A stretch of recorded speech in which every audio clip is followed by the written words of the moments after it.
These scars long have yearned for your tender caress, to bind our fortunes. Damn what the stars rend my heart open, then your love profess, a winding, weaving fate to which we both atone.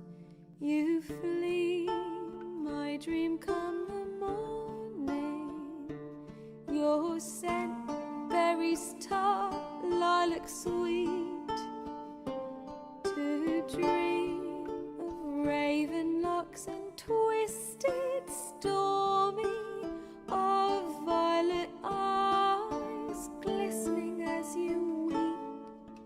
The wolf I will follow into the storm, to find your heart, its passion displaced by our ever-growing, hardening into stone, amidst the cold to hold you in a heated embrace. You flee, my dream come the morning, your scent, berries tart, lilac sweet, to dream of raven locks and twisted, stormy, of violet eyes glistening as you weep. I know not if fate would have us live as one, or if by love's blind chance we've been bound. The wish I whispered when it all began, did it forge a love you might never have found? You flee, my dream come the morning, your scent, berries tart, lilac sweet, to dream of raven locks and twisted, stormy, of violet eyes glistening as you weep.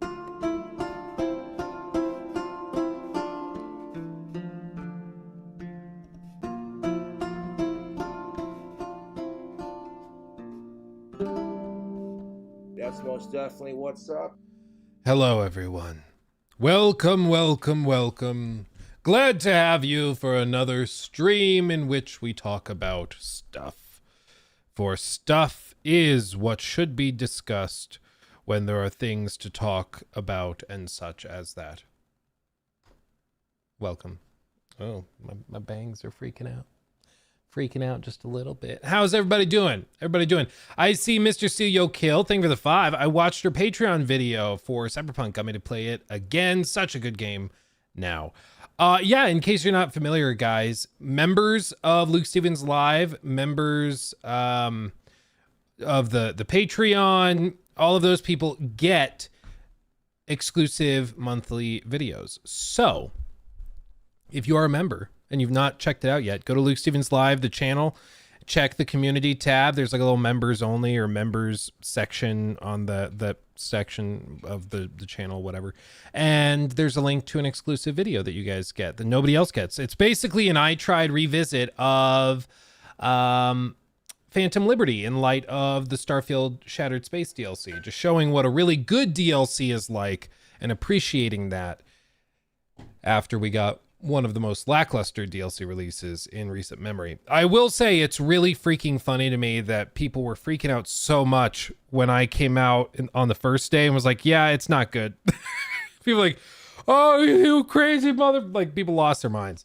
And then a bunch of other like Xbox focused guys came out and were like, yeah, it's not good. And now they look a little stupid. Just a little stupid. But that's the thing, is like, if you're not afraid of people freaking out at you on Twitter or X or whatever, and you just say what you think, typically you're vindicated. It just takes time. Donated £5 through Super Chat. Thank you. I know we're gonna get into it, but what does the Ubisoft news mean for AC Shadows? Will it not release anymore? Oh no, it's definitely releasing. Yeah, we're gonna dig into all of that because I've done digging, and this is one of the weird times where I'm actually really qualified to talk about stuff. So, yeah. Jappy, thank you for the 250. I hope you have a lovely weekend, Luke. You too, my friend. You too. Thank you for coming. Thank you for being out here with us. Appreciate you. Thank you to everybody over on Twitch as well. Much love to you guys. Zoinker, I want a pizza, but it's only 7 a.m. Hashtag relatable. You know what, though? I've been kind of burnt out on pizza recently. I'm more of a calzone dude. There's a place in Fort Collins where I went to college. Or as the Brits say, where I went to university. It's a place called DP Dough. Hold on. How do I do this? I'll see if I can find but anyway, it's a place called DP Dough, and it's not great. Like, just being real, it's really not very good. There's a lot. Like, there's a lot there. Like, you get a lot of food is what I'm saying. You get a lot of food, but it's not like good food. It's just there, you know what I mean? Let's see. Okay, I don't know why that's doing that. Okay. Come on. All my stuff is freaking out. This computer, it's been like wonderful until it's not, and then it just starts like freezing, the screen goes black randomly. I think we might need to rebuild it. And this time, no Intel. I think I'm going AMD again. I used to have it's my streaming PC now. I had a 5950X. That thing had like what, 16 cores, 32 threads or something insane. Like, you could do anything on that computer and it's fine. But this one, it's like, it's struggling. SSD, my man, look into the health of it. I should look into that. I'm running on like an NVMe SSD, but to be fair, it could be going out. You never know. Plus, here we have, where I live, we have what's called dirty power. It's like a problem in Colorado. And a lot of people don't realize this. I didn't until I worked in home theaters with like really nice, expensive audio equipment and stuff. But for one, surge protectors go bad. For the love of God, every like 4 to 5 years, replace all your surge protectors, okay? Just do it. Every time a surge comes in, it chips away at the effectiveness of the surge protector and allows more ground hum in and all sorts of problems. Replace it. If you're using one that's like 10, 15 years old, it's doing nothing. It's just power splitting. But if there's a surge, your electronics will get damaged. As for where I live in Colorado, we have really dirty power, which just means the voltage is very heavily fluctuated. There's a lot of ground hum. So if you have like nice speakers or sound systems that can pick it up, if you are not using like a power cleaner, like a Panamax kind of thing, you can actually hear the static coming through your speakers when you power them on, which is always interesting. But it means that it takes a load out on your electronics, like a lot. It's a whole problem. So clean power, it's good. Recommend. Are you gonna play or try Silent Hill 2 remake? Yeah, I think so. The reviews are out, and it looks like they did a really good job. I was quite suspicious of Konami because it's Konami, but it seems like Team Bloober did what they needed to do, and more power to them. Team Bloober has struggled to like really hit it out of the park. I think what was the last game they did? Was it The Medium? It was that Xbox exclusive horror game that just was not great. And it was just rough. It just wasn't very good. So when we all heard that they were assigned to Silent Hill 2, we were all like, maybe, hopefully they nail it. And it seems like they did. You know, they just needed to be given a chance and probably a pretty big budget, honestly. So awesome to hear. I did try Until Dawn remake last night. Didn't actually get that far into it before I had to shut it off and go to bed. But interesting. They did change a lot, especially in the intro so far. There's a lot of like reworked cinematography. There's reworked scenes. There's like a lot of stuff that's been redone. Some people are like, it's so clunky, it controls so badly. I'm like, did you play the original? Like, the original was pretty clunky. It still is clunky. Like, this isn't a Mafia Definitive Edition type of remake where it's all of a sudden way better. Like, it's a different game, but it's just, you know, it is what it is. Jacob, are you in here? This breaking news for Ubisoft, I think, could make for a good video for the main channel. 53, I thought you were me. I thought you were Luke. I didn't think you were Jacob. I'm confused now. Nah, he must still be waking up. Okay, it's okay. We'll talk about this and then we'll clip it later. Oh no, there he is. Okay, Jacob is here. So we'll talk about this. We'll talk about oh come on, Bloomberg. I used to have a Bloomberg subscription and then I cut it because I was just like, it was really hard to justify. Like, it's really expensive. I think it's something stupid like 60 to 80 bucks a month. And I just couldn't do it anymore because I just wasn't using it that much. But now I think I might get more out of it, but it's just a lot, man. Ubisoft, I don't want ADR. Okay, I've got this pulled up. Yeah, what? 60 bucks a month? I mean, that's not much compared to some of these other financial tools you can get. There was one tool, what was the name of it? We used it in college when we were doing our investments course. Basically, we did this thing where we teamed up into like groups of, I think there were 3 or 4 of us, and the whole class was split up like that. And at the start of the semester, we met with our team and then we came up with trading strategies to implement. And then we went in and we actually actively traded in like basically with fake money using this crazy program they had that tracked real world stocks and all of that. And so you could practice basically trading with fake money. And we went through the whole semester like that. And at the end of the semester, whoever had the most money won and got like a letter grade upgrade or whatever. You know, it was like there was a pretty big prize for it. And so we came up with our whole plan where we're like, okay, track the 20-day moving average of the S&P 500. And then based on that, as an indicator, trade TQQQ. And if it's dropping, then we're going to buy a bunch of bonds that are leveraged. And so we went really high risk, high reward. And we ended up with something insane, like 180% return in 6 months or something. It was stupid. Or it wasn't even 6 months. It must have been like 3 or 4 months.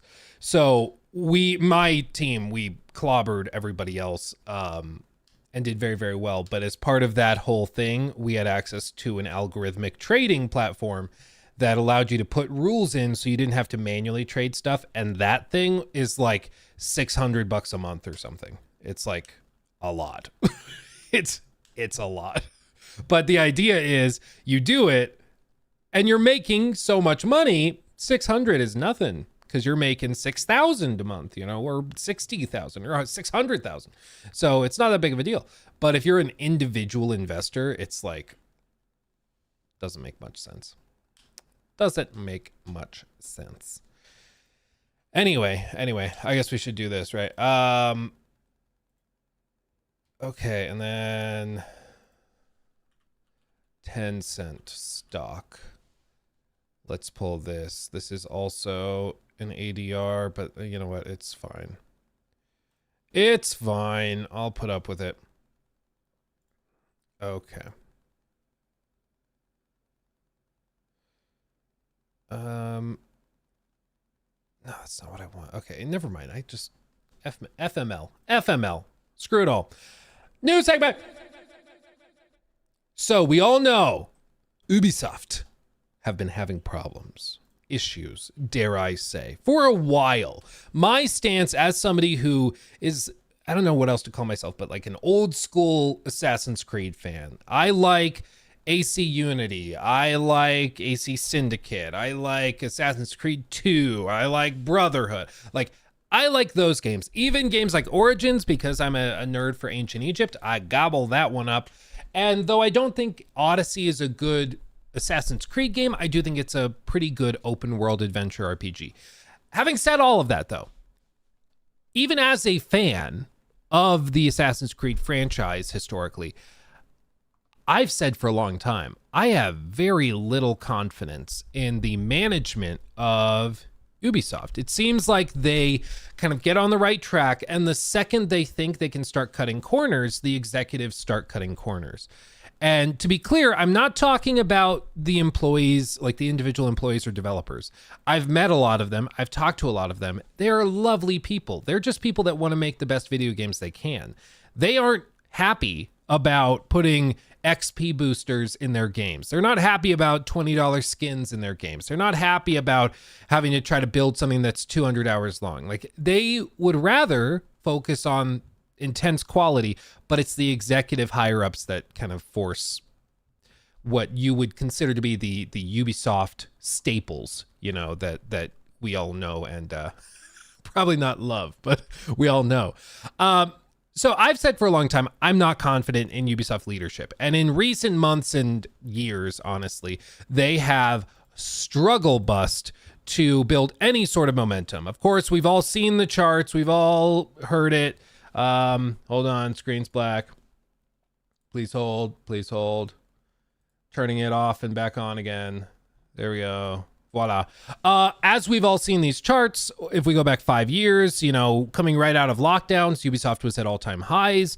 Trading converted to, I don't know if this is actually converted to USD. I don't think so, but either way, trading at all-time highs that were in the 80s and, you know, between 80 and 90.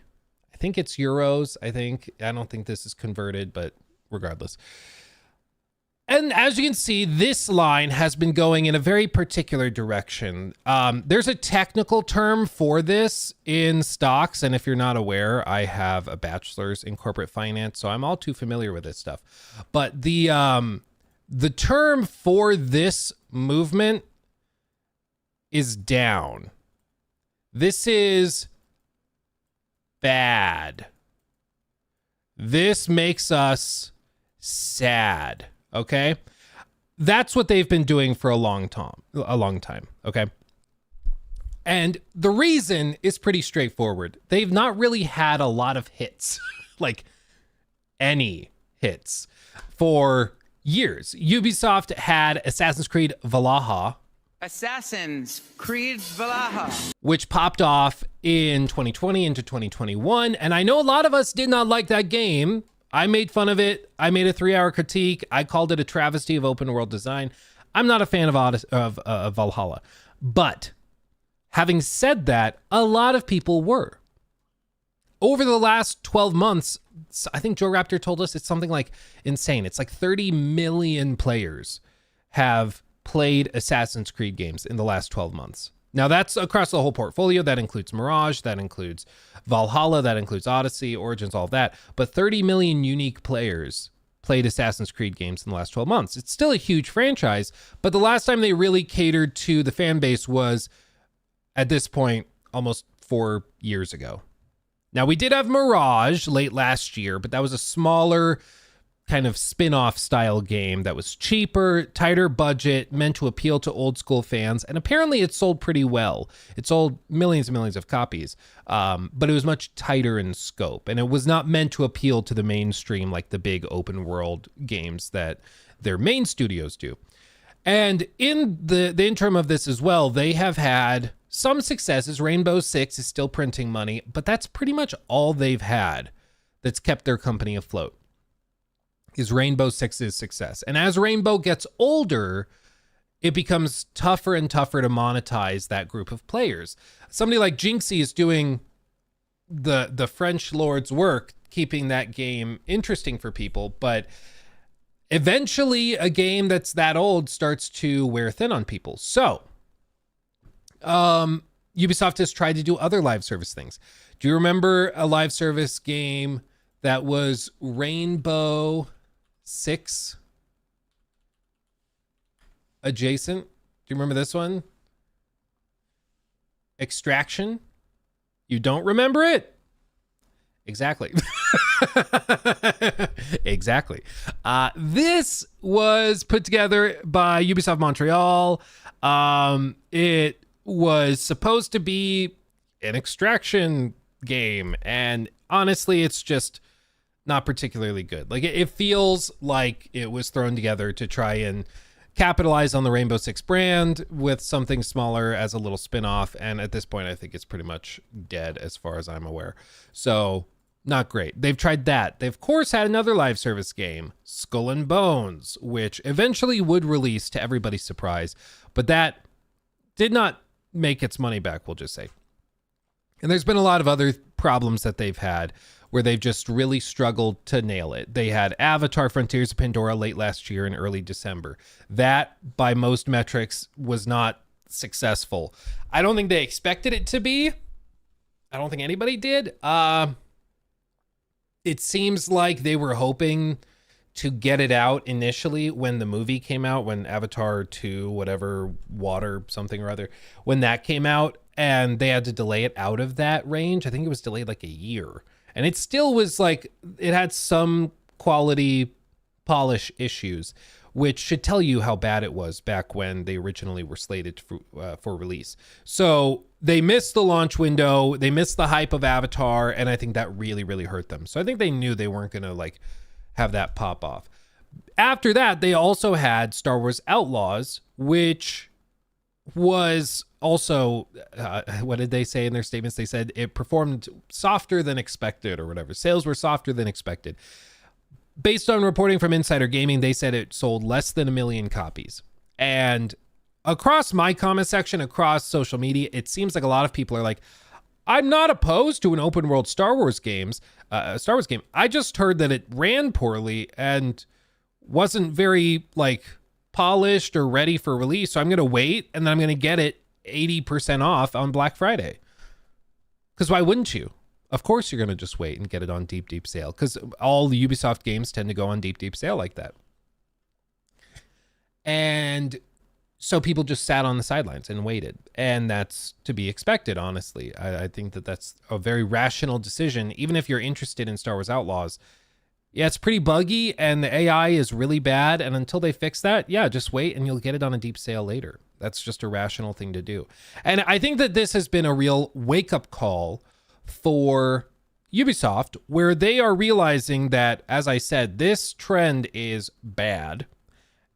Gamers do not trust Ubisoft, and that's reflected in probably the biggest elephant in the room that we've yet to mention yet, which is Assassin's Creed Shadows.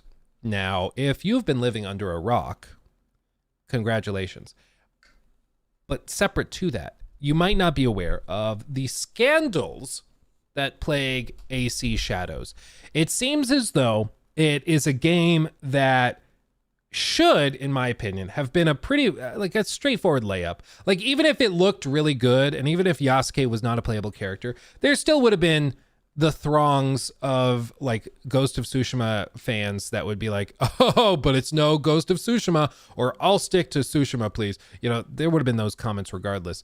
But because they chose to have Yasuke as a playable character, and to also sort of, they really struggled for the first like 6 months in how they defined Yasuke. Instead of saying, yes, this was a character, like a real person in the historical record, he probably wasn't a full-on samurai like this, and we know that, but we're just kind of massaging the historical record because we thought this could lead to interesting role play on the part of our players, where they could enter into the world of Assassin's Creed Shadows and view it through the eyes of this character, blah, blah, blah, something like that. They could have done that. Still would have been blowback, but I think it would have been lessened. Instead, they tried to frame it as this is our first fully historically accurate playable character. And it's just not. It's just not. And it's a bad look to pretend as though it is. And then there's other stuff, because it seems like Yasuke was chosen in an attempt to basically pander to, I don't know if it's just black gamers or if it's trying to pander to the, I don't even really know who it's targeting. But you then see stuff like when Yasuke starts fighting, they have hip hop inspired music that starts to kick off instead of like Japanese inspired music like Naue has. And it's just, again, like everybody knows what you're doing. Okay. Like you're not fooling anybody. We all know what you're doing. Let's not beat around the bush. We all know what we're doing. So all of these things are just awkward and weird. Does it mean the game is going to be unfun or bad? Not necessarily. Maybe it's unfun, maybe it's bad, but just because Yasuke is a playable character, no, that doesn't necessitate that therefore the game is bad. But it does mean that this is like a hot potato of a game to cover for games media, for YouTubers, for streamers, and a lot of people just aren't going to bother discussing it. And that's leading to a drop in what's called earned media.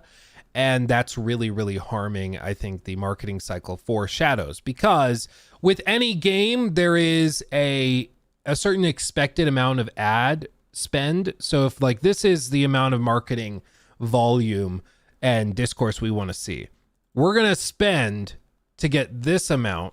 Okay. We're going to spend all this cash, but then we're going to rely on YouTubers and streamers who we don't have to pay, who are just going to make videos on it for the rest of this, because it's earned media. We've earned it just by having a powerful brand and all of that. Think of all of those Call of Duty YouTubers. Think of the guys that make videos on WoW, on Valorant strats, whatever it may be. Those people represent earned media, which is very valuable, but it's not directly paid for by the company. It's basically free. For AC Shadows, I think they were anticipating sort of a similar breakdown where they would spend about this much on marketing and the rest would be earned media. But instead, this is just a vacuum. Nobody wants to really talk about this game or analyze it and speculate on cool upcoming features, because it's just not worth having the throngs of people come into your chat going, you know, with the same copy and pasted comments of go woke, go broke, cringe, and some other things. I've had people come in and say some horrifying things in our comments section. I'll tell you what, it's like, you guys, I understand your frustration, but when you're talking like this, it makes you seem like the bad guys. I'm just telling you right now, like, let's be a little more tactful, please. But and given him a good story. Instead, they I don't know. Oh, it's because the thing is, I guess it's muted on the other scene. That's why it started playing when I swapped scenes. Sorry. I will catch up on all the super chats and everything, everybody. I am just going to kind of continue with this thought and then we'll go through those. Thank you guys. So having said all of this, there are problems with Shadows. The same people who have done reporting on AC Shadows, like troubles, they are the same ones saying, specifically Tom Henderson with Insider Gaming, he's shared the internal memos. He's shared discussions he's had with developers, with people inside the studios, knowledge of how many copies Star Wars Outlaws sold and things like that. And as part of this same reporting, he's also come out and debunked some other things. So, for example, he's debunked the idea that they're going to magically change Yasuke. There's been people saying, okay, since it's been delayed, they're going to change it. They're going to cut Yasuke out of the game and put somebody else in there.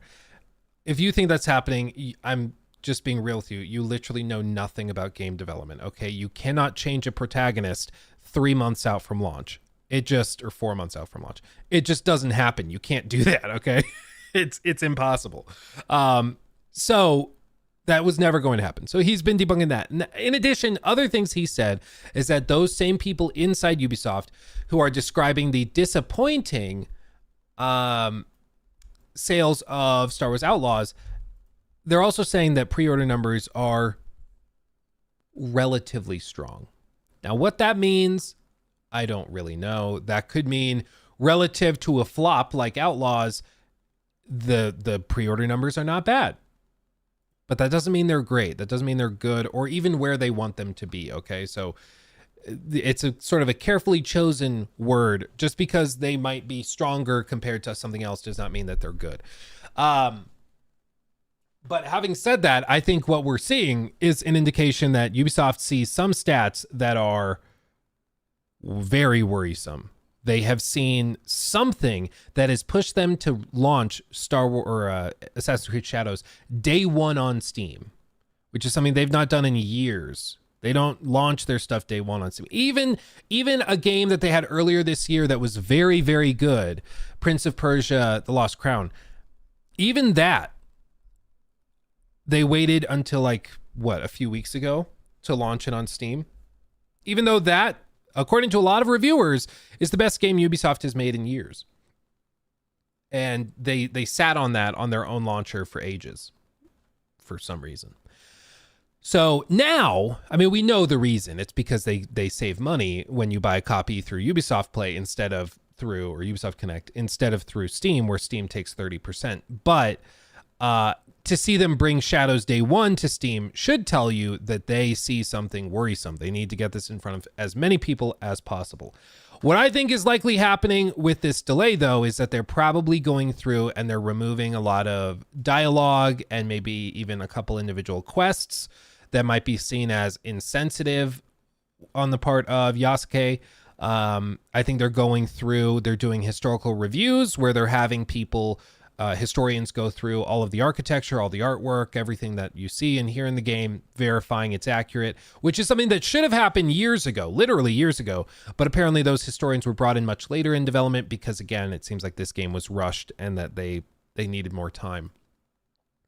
And then the other thing I think is very likely happening is I think they're probably either greatly trimming down the Animus hub, the Assassin's Creed Infinity, multiple battle passes, tons of paid cosmetics, that type of thing.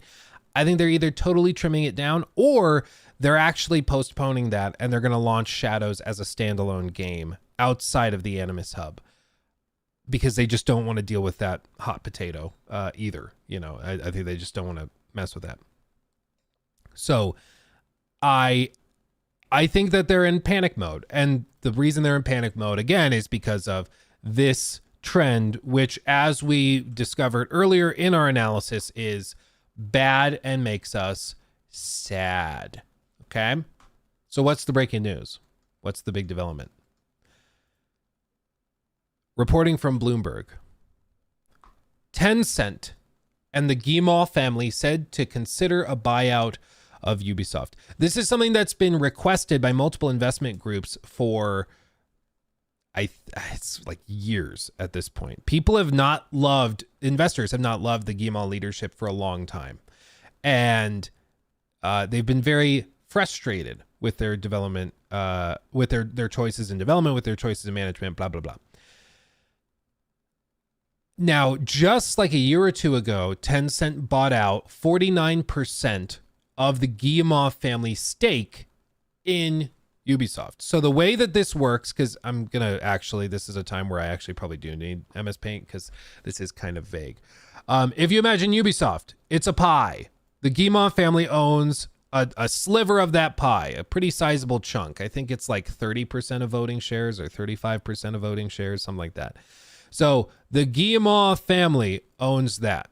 And then all of this might be one investment firm owns this. This might be another investment firm owns all of this. Probably not that big of a stake. And then, there's a bunch of individual investors over here that are just, they might own 50 shares, 100 shares, 1,000 shares, but nothing crazy, where you could actually have a say. But the Guimauve family owns a pretty sizable sliver. What Tencent did is they went to the Guimauve family, and of this slice of shares the Guimauve family owns, that's kind of its own pie.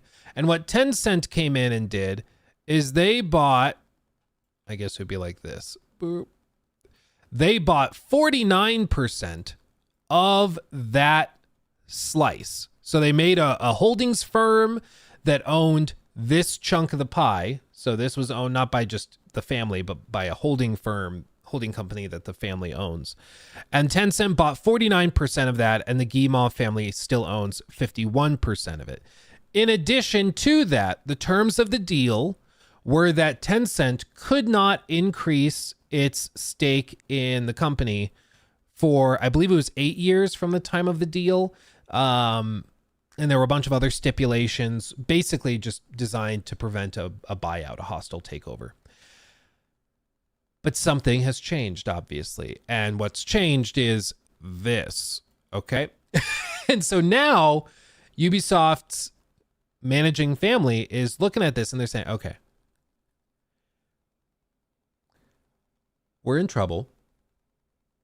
The stock price keeps dropping. What if you guys bankrolled a takeover of the company where we buy out all of this, the rest of the pie, and, we'll put some cash in, but you got to remember the Guimauve family, their money is in this sliver. This is where their money is. Their money is not tied up in Amazon. It's not tied up in cash. The reason they're billionaires is because of this chunk of the pie. Now, they did get paid out when Tencent paid for all of this. They took out a bunch of cash. What they did with it, I don't know. I would assume they went and bought yachts and mansions and stuff, but maybe they still have a ton of cash. You never know. They shouldn't, because cash is trash, as any investment broker will tell you, but this is where their money is. So they aren't sitting on cash. Tencent is. So I think what they're going to probably discuss doing is Tencent will come in, bankroll this. The Guimauve family will have some deal where they get revenue split. So maybe they own 70% of shares, but the Guimauve family controls 51% of voting shares or something like that. We'll see. But I think the Guimauve family will try to retain control of the company, but Tencent will get most of the cash that's generated by it. Tencent right now has all of the bargaining power, though. So if they come in and they say, no, we want 51% of this. Like, we want 51% of voting shares. We want to take control fully. And if that's the case, then Ubisoft looks very different. Because basically from this outcome, from this development, there's kind of two ways that this could go. Either the Guillemot family retains control, either gluten-free retains control, or Tencent gains control. There's not really an in-between. There's maybe a secondary firm that gets maybe 20%, 15% voting power, something like that. But it seems pretty clear that either the Guillemot family or Tencent will have primary control of the company. If the Guillemot family retains control, I do not think we see pretty much anything change. I just don't think we do. They could have made layoffs years ago. They could have done this. They could have done, they could have made lots of changes a long time ago. They haven't. So what makes you think that they'd magically start making changes once they have less pressure on them? Like right now, they have unbelievable amounts of pressure on them from thousands and thousands and thousands of investors that are owning shares of their company. Tons of pressure on them to figure their crap out. And they still screw things up constantly. What would make you think that they'd magically figure it out once they have less accountability? I don't think they would. I think things would continue the same way as they always have been if the Guillemot family retained control, because I think this is a management issue at its core. Now, if Tencent takes over, what happens? I think it's pretty clear. For one, first thing, day one, layoffs galore. Layoffs galore. Ubisoft has 20,000 employees. 20,000 employees. And of those 20,000 employees, there's only one or two franchises that really make a lot of money. What would Tencent do? I think they'd come in and they would like clean house. I think you would probably see 25 to 30% layoffs within a year. I think Tencent would it would be a bloodbath. Beyond that, I think you'd start to see, I mean, Tencent, they make their money from mobile games. They make their money from these like really toxically monetized things. I think you would just see an ocean of in-game stores, of mobile game ports, of all this stuff. And you know what this also makes me think of? You remember there's a game that's sort of been MIA pretty much for a while, AC Jade. Come on, load. And AC Jade is an upcoming mobile game. And it's been really, really bizarre because it's being developed by Level Infinite. And if you don't know Level Infinite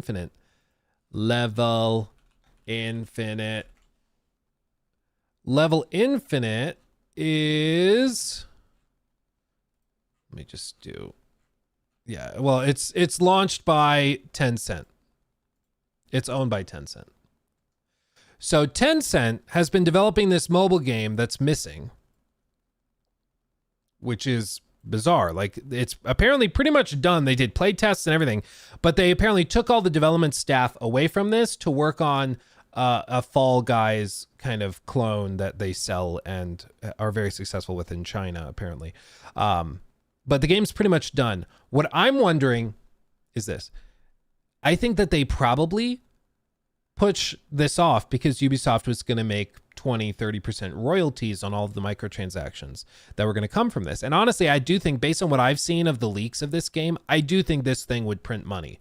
I really do. It's basically like AC Odyssey in terms of visuals and gameplay, but on your phone. I think that prints money, assuming it's good, of course. But monetize the way that Tencent tends to monetize stuff, I think this thing blows up in China, in Japan. I think this thing blows up.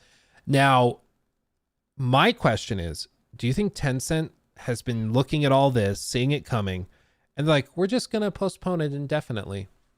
And when the day comes, when we have all the leverage, maybe as part of the deal, we make it so we get all of the profit from this game.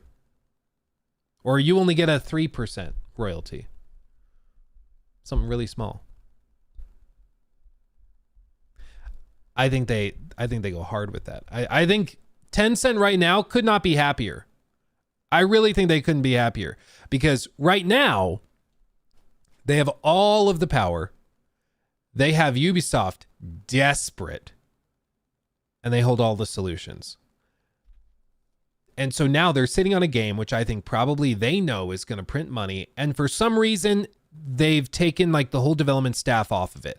As of right now, there is no like set release date. As far as I'm aware, there's nothing established for it. They've just gone silent. And most of the dev team has been taken away to do other stuff. So I think they're just playing hardball and they're just waiting. That's what I think's happening with this. So Tencent's thrilled, I'm sure. But I think what we see is we see Tencent coming in and saying, okay, yeah, we'll throw cash at you because they have more money than God. We'll be like, we'll throw money at you to just dig you out of this little predicament you're in.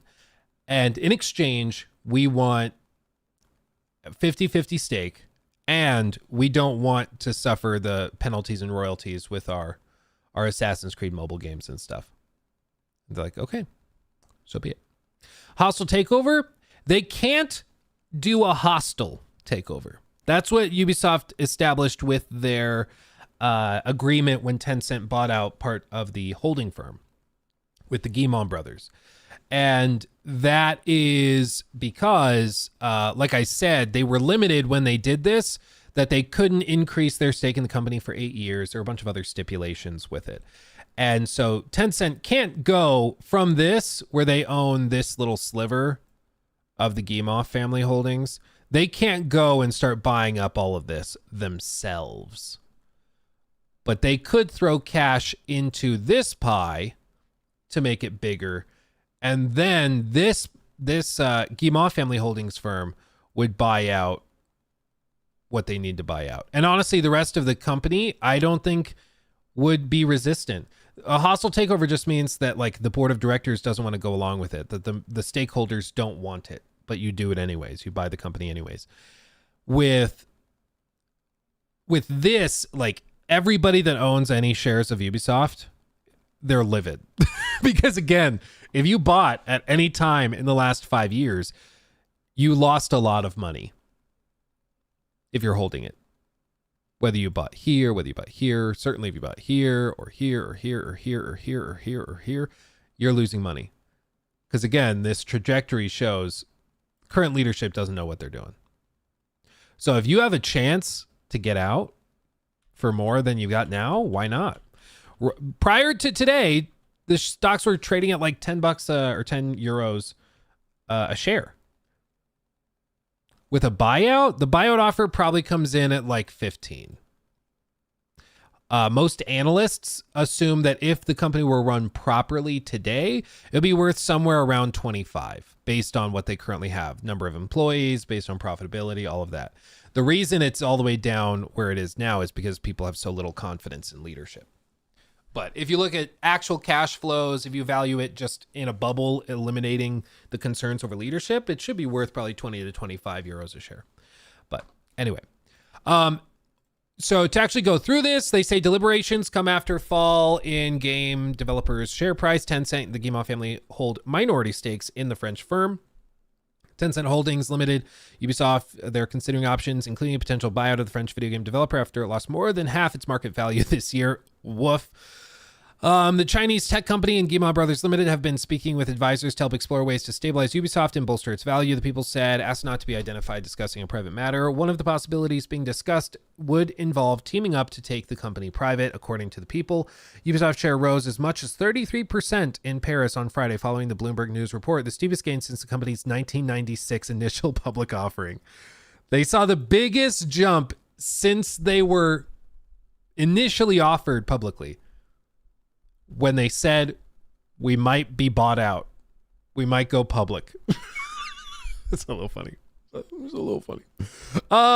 Shares of Ubisoft have fallen about 47 or 40% this year, giving the company a market cap of around $2 billion US. Tencent owned 9.2% of Ubisoft's net voting rights at the end of April, while the Guimond family held about 20.5% according to the firm's latest annual report. So maybe with the 30% number, I was thinking of the total voting shares owned by the firm, by the family's firm. Yeah, it's been a while since I read it, but they had a whole press release when they did the Tencent buyout, so we could find it. I don't care that much. Some minority shareholders, including AJ Investments, have been pushing for either take private or a sale of Ubisoft to a strategic investor amid the stock price plunge. Considerations are at an early stage, and there's no certainty that it will lead to a transaction. They're also considering other alternatives. Other alternatives, I don't know. Again, like, I think the problems are with the family leadership. I think that's where the problems are. I don't think that there is a solution to this problem without new management. And that's why, like, I hear this. I don't think this will magically fix Ubisoft. As somebody who has historically liked Assassin's Creed games, I don't see how this fixes anything. Like, okay, they'll have less accountability. Okay, cool. Whatever. Last month, Ubisoft shares fell, because of that. This is interesting. Several private equity firms, including Blackstone, oogie boogie. Whenever people hear Blackstone, they freak out. It's really funny to me. And KKR and Co. were studying potential bids for Ubisoft in 2022 amid a flurry of large deals in the video game industry, Bloomberg News reported at the time. Later that year, the founding family partnered with Tencent, which bought 49.9% of the Guimont family's or brothers' holding company, in addition to the direct stake it held in Ubisoft. The deal was seen by analysts as a way of keeping suitors at bay, allowing the brothers to remain in control of the Ubisoft governance, with Tencent's stake capped at below 10% with no operational veto rights. Under the deal, Tencent also couldn't sell its shares in Ubisoft for 5 years, which the Guimont family has the right of first refusal. The pact still allows the brothers to talk and work with whoever they want, the Ubisoft chairman and chief executive officer Yves Guillemot said in an interview last year. Interesting.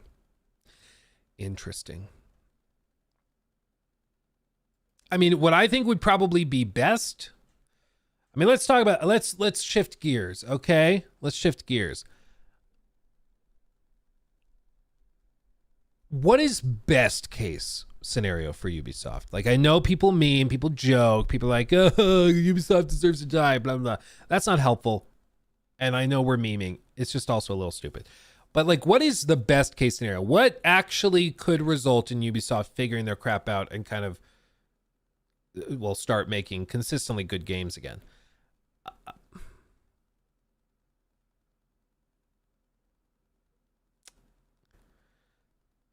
I think as long as the Guillemot family runs the company, they will always have these problems. I don't see a solution where they remain where this magically is fine. Like, I just think that they are the problem at the core. Creamy Streams, go private and sell all the Canadian studios and offices. That's where like their main developers are. They'll have no games.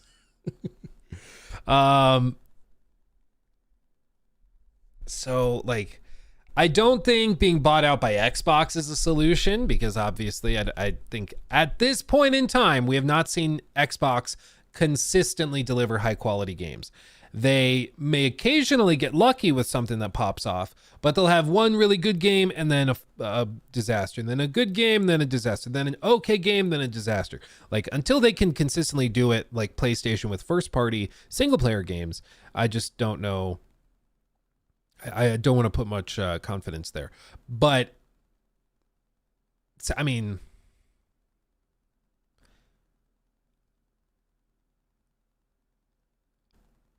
I don't think Tencent is a good solution either. I don't think so. Because again, Tencent, say what you will about Ubisoft, Tencent are like the kings of monetization and milking players dry. Like, it's they're on another level. However bad you think they are,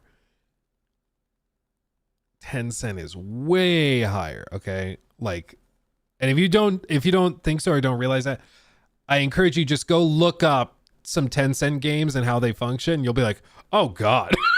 Okay, so I'm just saying that I don't think Tencent is a solution.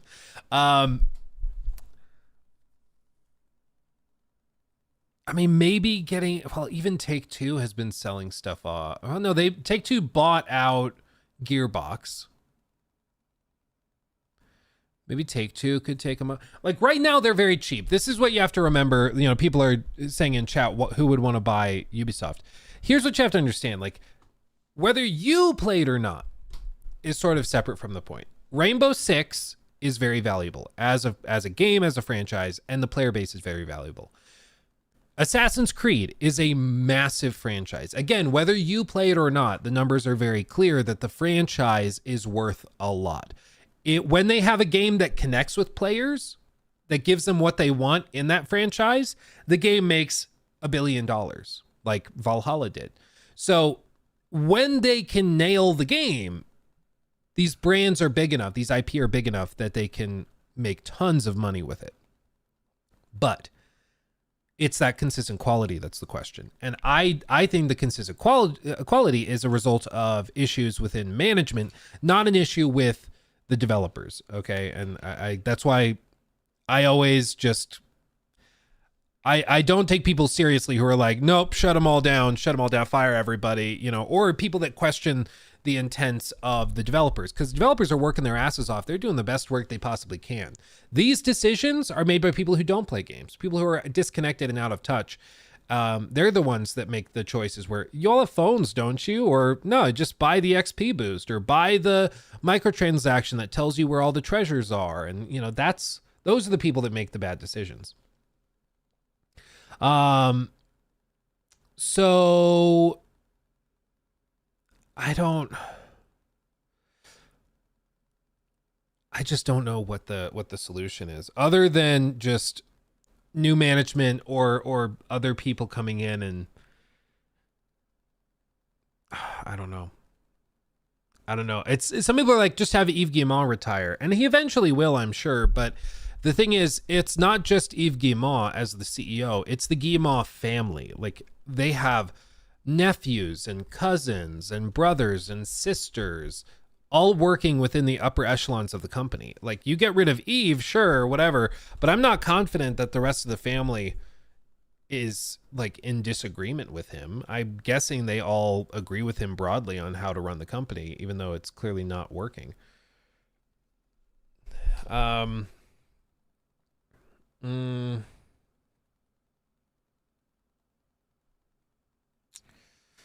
Valhalla made $1 billion for Ubisoft is why. Apple buys them. No, I mean, I saw some people saying Apple's going to buy them or Meta is going to buy them. I don't think Meta, for one, if Meta bought them, they'd just be transitioned into making VR stuff. So I don't think you want Meta to buy them. Microsoft, I don't think could, Microsoft could buy them, but I don't think Microsoft, I think there's bigger fish in the sea that Microsoft should want. And there's another question of regulatory stuff. Like, do you think the EU does not like Microsoft? Do you think the EU really rolls over and lets them buy like the biggest French developer? Like, I don't think so. I think the EU would kind of freak out if they did that.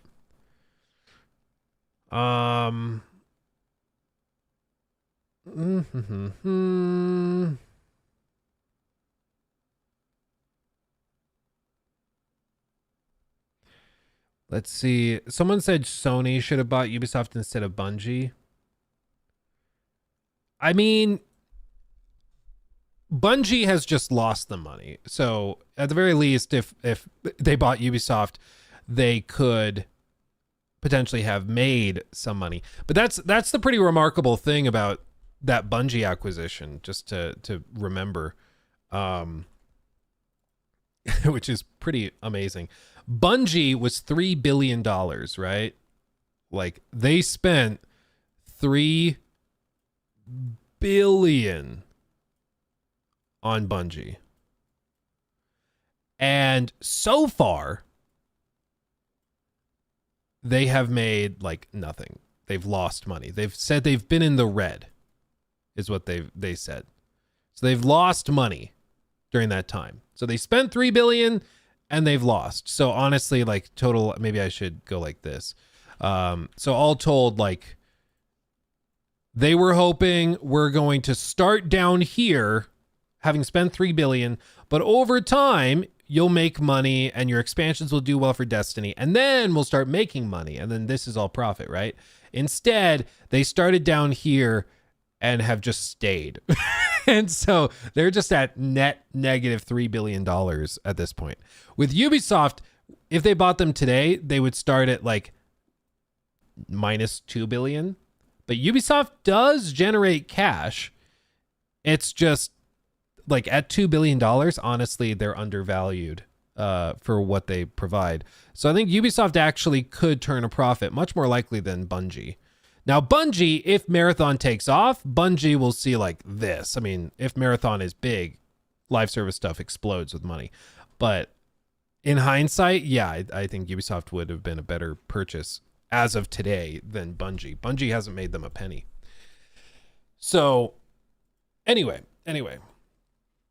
With all this said, I don't think there is an easy solution, because I think any solution that's likely to happen just results in the Game Off family retaining control. I don't think they're giving up control willingly, and so I don't think there is an easy fix to this. I think that it's all messy. It's all messy. And as for other stuff, like does Sony, does Microsoft, anybody like that try to buy them out? I don't see, like, this is the thing. I don't think Ubisoft's management would go along with it, because I don't think they want to lose control of the company.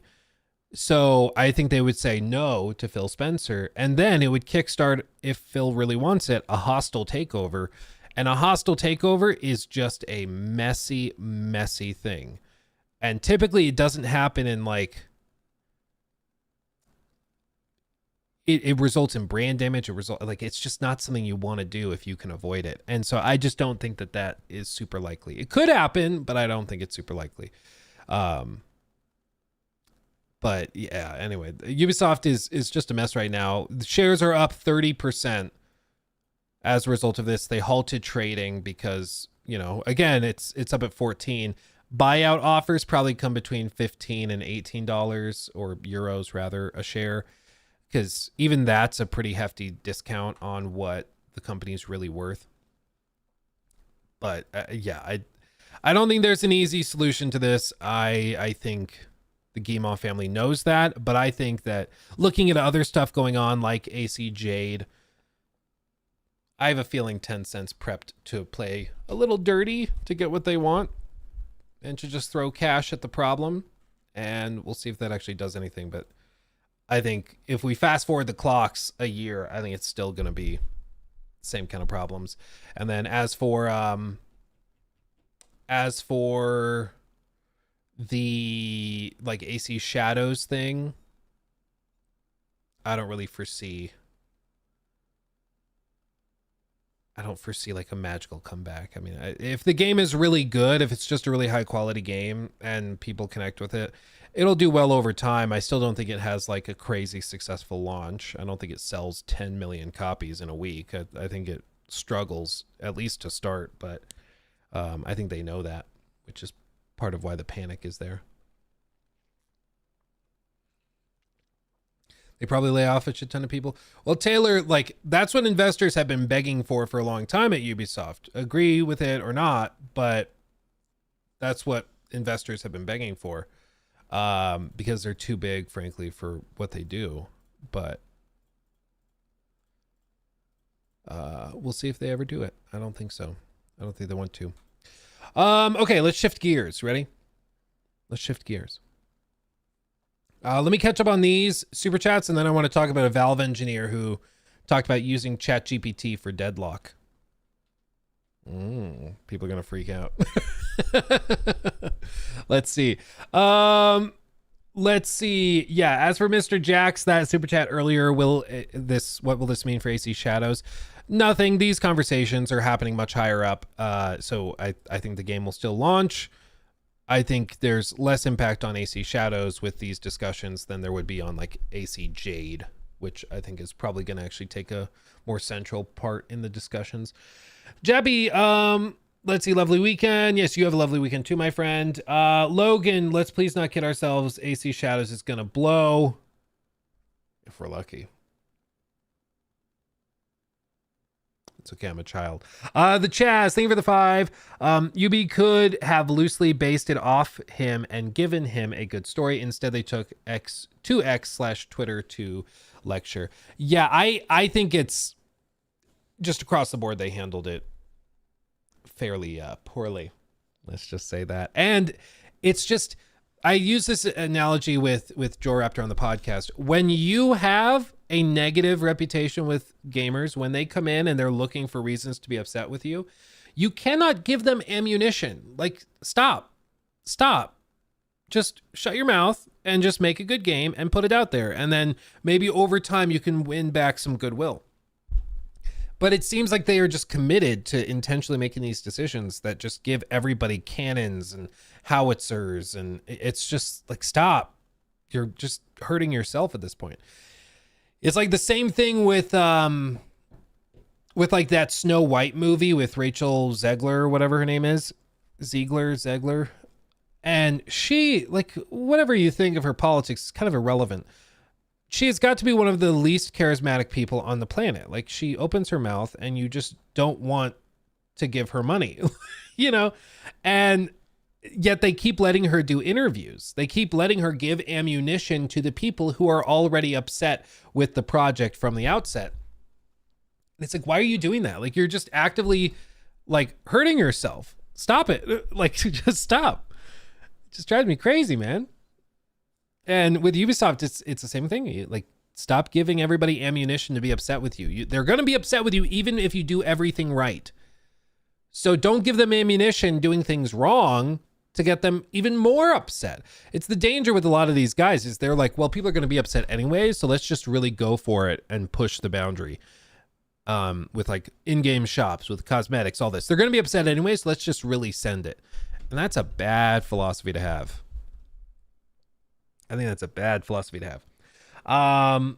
Let's see. Logan, I'd like to point out that fellow Stephen Luke's enjoyer at Luke has yet to play Todd's gift to humanity, Starfield. We need to vote him off the island. We might have to. Might have to, Luke. I'm sorry. Tenacious Beagle, thank you for that. Why wouldn't Sony or Microsoft step in and try to buy Ubisoft? Seems like a prime opportunity. Sony, I straight up don't know if they have the money. Sony runs a tight ship, sure, but they also don't tend to sit on hordes of cash.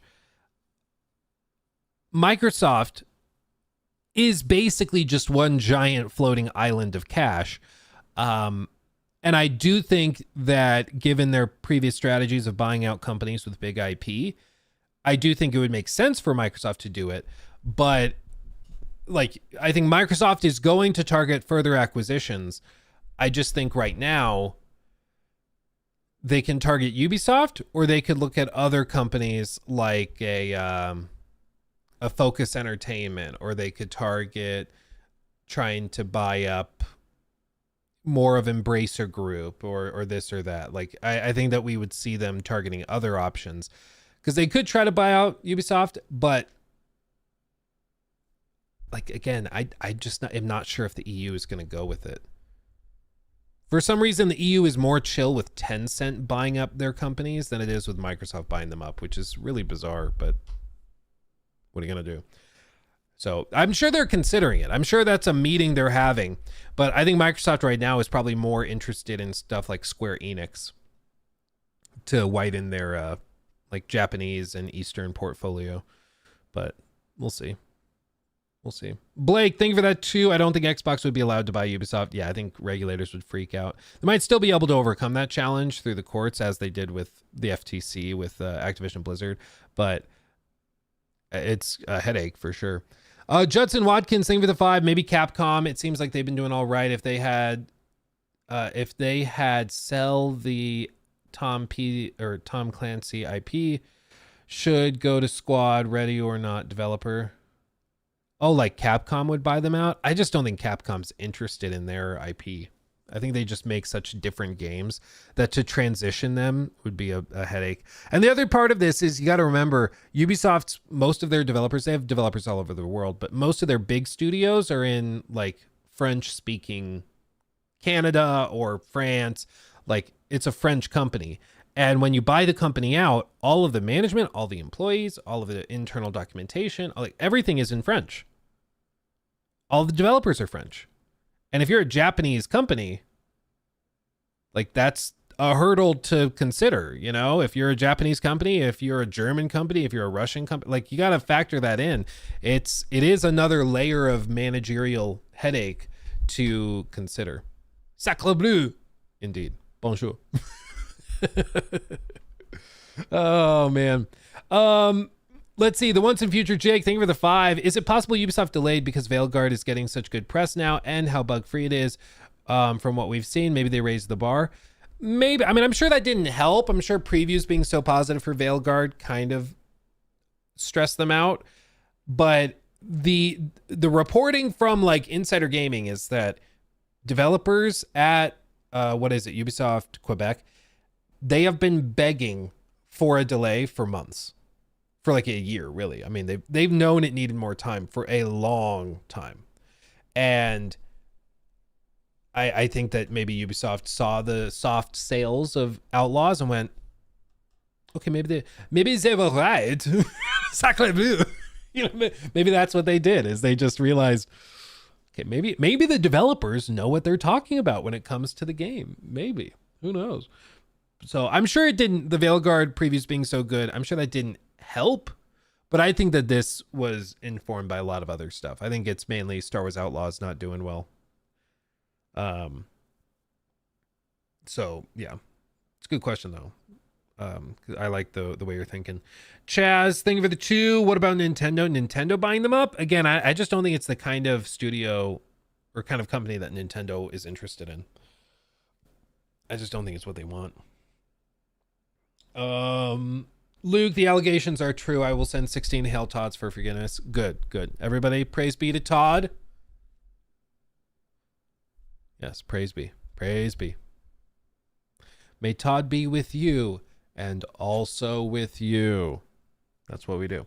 Cameron, thank you for that. What are some of your favorite games for Halloween? Mine are Left 4 Dead 2, Bloodborne, most of the Resident Evil games. Yeah, probably Resident Evil 7, Until Dawn. That's a classic. The Quarry, played that last year. That's fun. The Quarry, it's also a similar campy thing as Until Dawn. It's not as like robust as a choose your own adventure type game, but it's still fun and stupid and silly. What else? Occasionally, like every other year, I might play through Outlast again, but I gotta be in the mood because that game is stressful. Yeah. But good question. Uter, I think. Thank you for that. Some of the problem IMO, Ubisoft insisting they are true to culture, even with many problems, and that we can learn history with shadows in an interview. Yeah, and the reporting from Insider Gaming is that they brought the historians in much later than they normally do. So for like Odyssey, for Origins, for all these games, like they brought in historians to verify what they were doing, but they did that like 2 years before launch. And apparently with Shadows, they brought them in very, very late. So most of the assets were already built. Most of the artwork was already done. And so by the time they were brought in, they just didn't have those people in place to review stuff. And now they're paying the price for it. But again, it's just, that is a managerial issue. That's a problem with the people higher up. The individual developers, like they might not realize, oh no, you put an extra pillar in the building here. That is not accurate. That's a big no-no. That's actually very insulting, whatever, to this or that. The developer has no idea. They live in French-speaking Canada. Like they have no idea what the traditional Japanese architectural style is. They rely on historical experts to inform them of those things and to help guide them. They can do some research, but there might be things that you're just not prepared for, or not that you don't realize. And so again, like that is just a problem with the managers not getting historians in place. Did they get Netflix historians? Yeah, the historians that worked on that Cleopatra documentary. Wasn't that the one like Will Smith's wife did? Didn't she do that Cleopatra thing? That was so bad. Dude, I went to see Zahi Havas like live in Denver right after that. And it was right after the Cleopatra documentary dropped on Netflix. And he gave like a 10-minute rambling speech about how horrible that documentary was and how insulting it was to Egyptian culture and heritage. And it was pretty amazing. And if you don't know who this guy is, he's the former like lead counsel of he's the former head of the Supreme Council of Antiquities in Egypt. So any documentary for like the last 30 years on ancient Egypt, he has been in and a part of. He's like pretty hardcore. Is this him with Obama? Yeah, it is. Anyway, so there's just all these things. And if you want to just know the most badass thing about him, look at this. Not Beyond. So this is Beyonce at the Great Pyramids. Okay. She's wearing this like crazy outfit. Yeah, this is when he did the tours with Obama and everything on the sites. But you know, he does the tours with Obama. Very, very nice to him. Very, very honored to have him there. Beyonce showed up in this outfit and did like full photo shoots. And apparently, like Beyonce, her photographers were like so disrespectful, pushing and like climbing on artifacts and stuff that Zahi Havas, this like this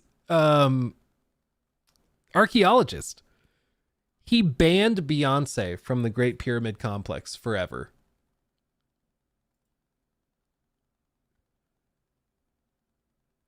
And yeah, she's like, no, it didn't happen. But he's like, when somebody asked him about it at this live event we saw the other, like, whatever, last year, I think it was,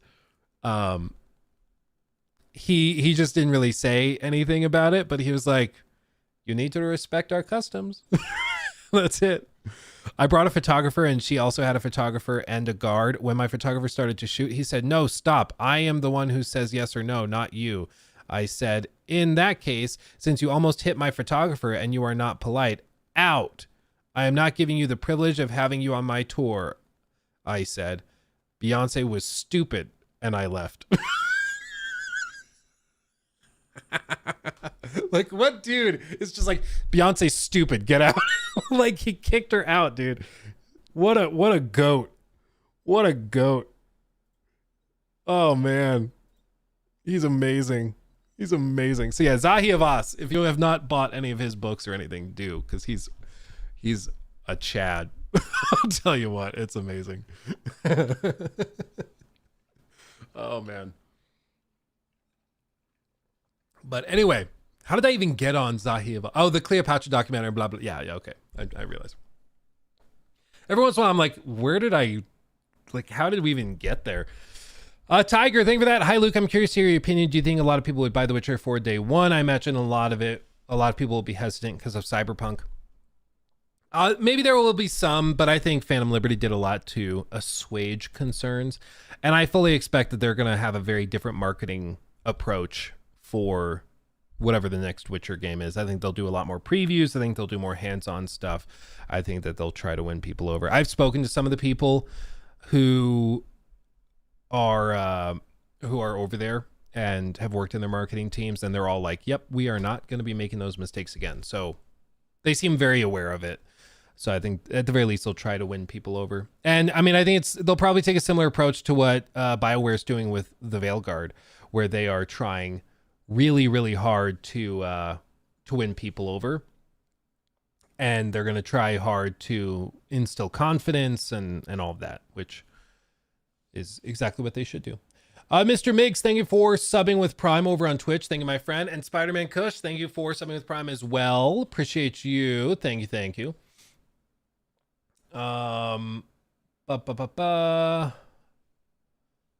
Okay. Ivan, thank you for that. Hi, Luke, big fan watching you since 2019 before you officially quit your job to do YouTube. Your soothing voice helped me study and get through. Much love. Thank you, my friend. I appreciate you. Yeah, 2019. When I was making videos saying how I didn't think Death Stranding's writing was very good. And I was upsetting people. Those were the days, man. Those were the days. Logan, thank you for the 2. You're my favorite 2014 YouTube atheist. Much love. I don't even know what that means, but I'm glad to be on your list. Judson, thank you for the 5.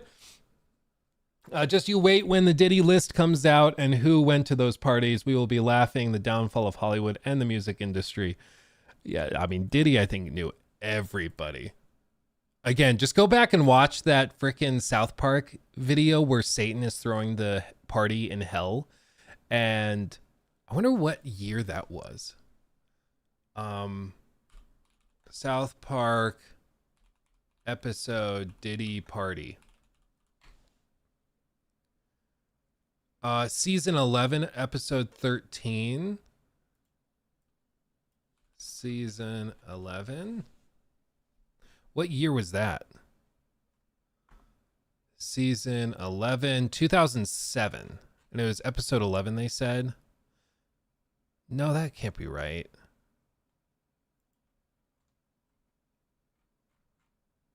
Or it was season 11 episode.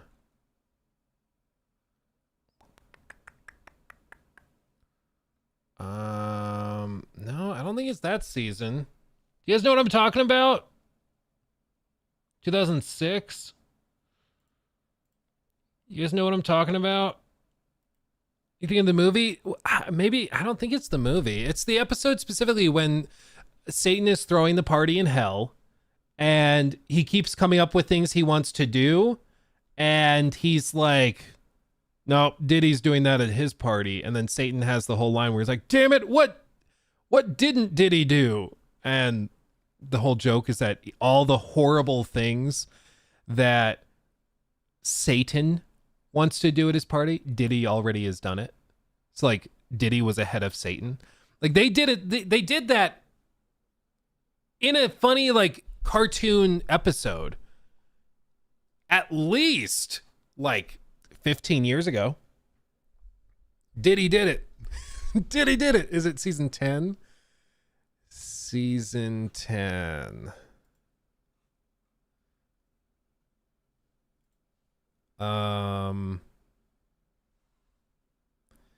Let's see. Return of Chef, Stanley Cup, Hell on Earth. Maybe that one. It probably would have been around. Maybe this is it. Yeah, he summons Biggie Smalls. The episode revolves around Satan having a huge party on Earth on Halloween, obsessing over every detail of the party in the process and catching the ire of the Roman Catholic Church. Meanwhile, Butters summons the ghost of Biggie Smalls. This episode parodies Candyman, the television series from My Super Sweet 16, and the comedy group The Three Stooges. The episode also received generally positive response from critics. However, it sparked controversy shortly after its initial airing due to the Steve Irwin joke that it contained. Yeah, and then in this whole joke, or in this whole episode, it goes on and on about, Diddy did it. Diddy already did it. So even back at this time, October 2006, Matt Stone and Trey Parker, they were talking about it.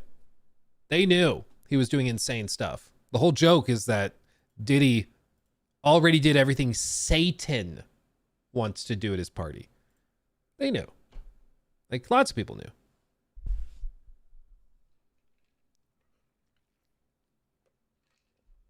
So anyway.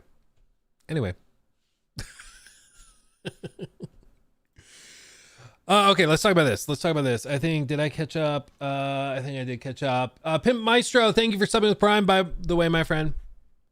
Thank you.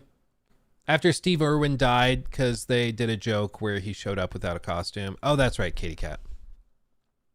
Yeah, 2006, man. Okay.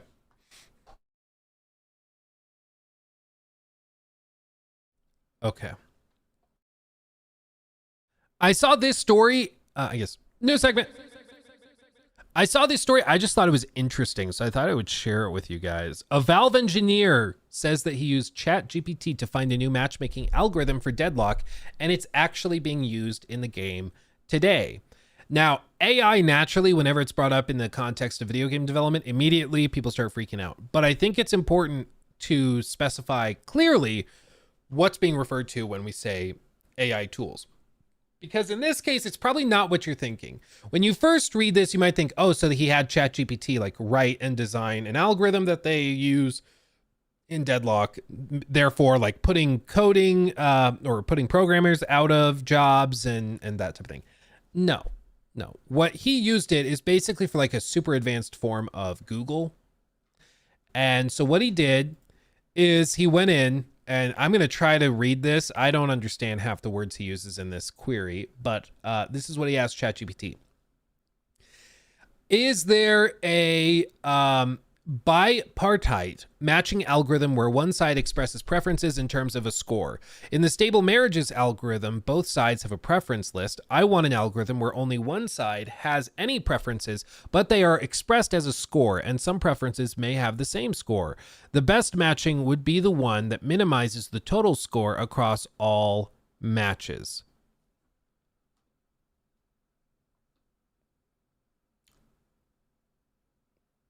Sure.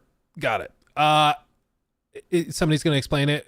G Mendez says bipartite involving or made by two separate parties. Okay.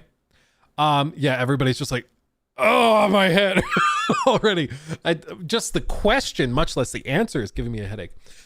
And then ChatGPT responded, yes, the problem you're describing is a variant of a weighted bipartite matching problem where one side expresses preference as scores and the goal is to minimize the total scores across all matches. This is known as the minimum weight matching problem on a bipartite graph, and it can be solved using algorithms like the Hungarian algorithm known as the Kuhn-Munkres algorithm.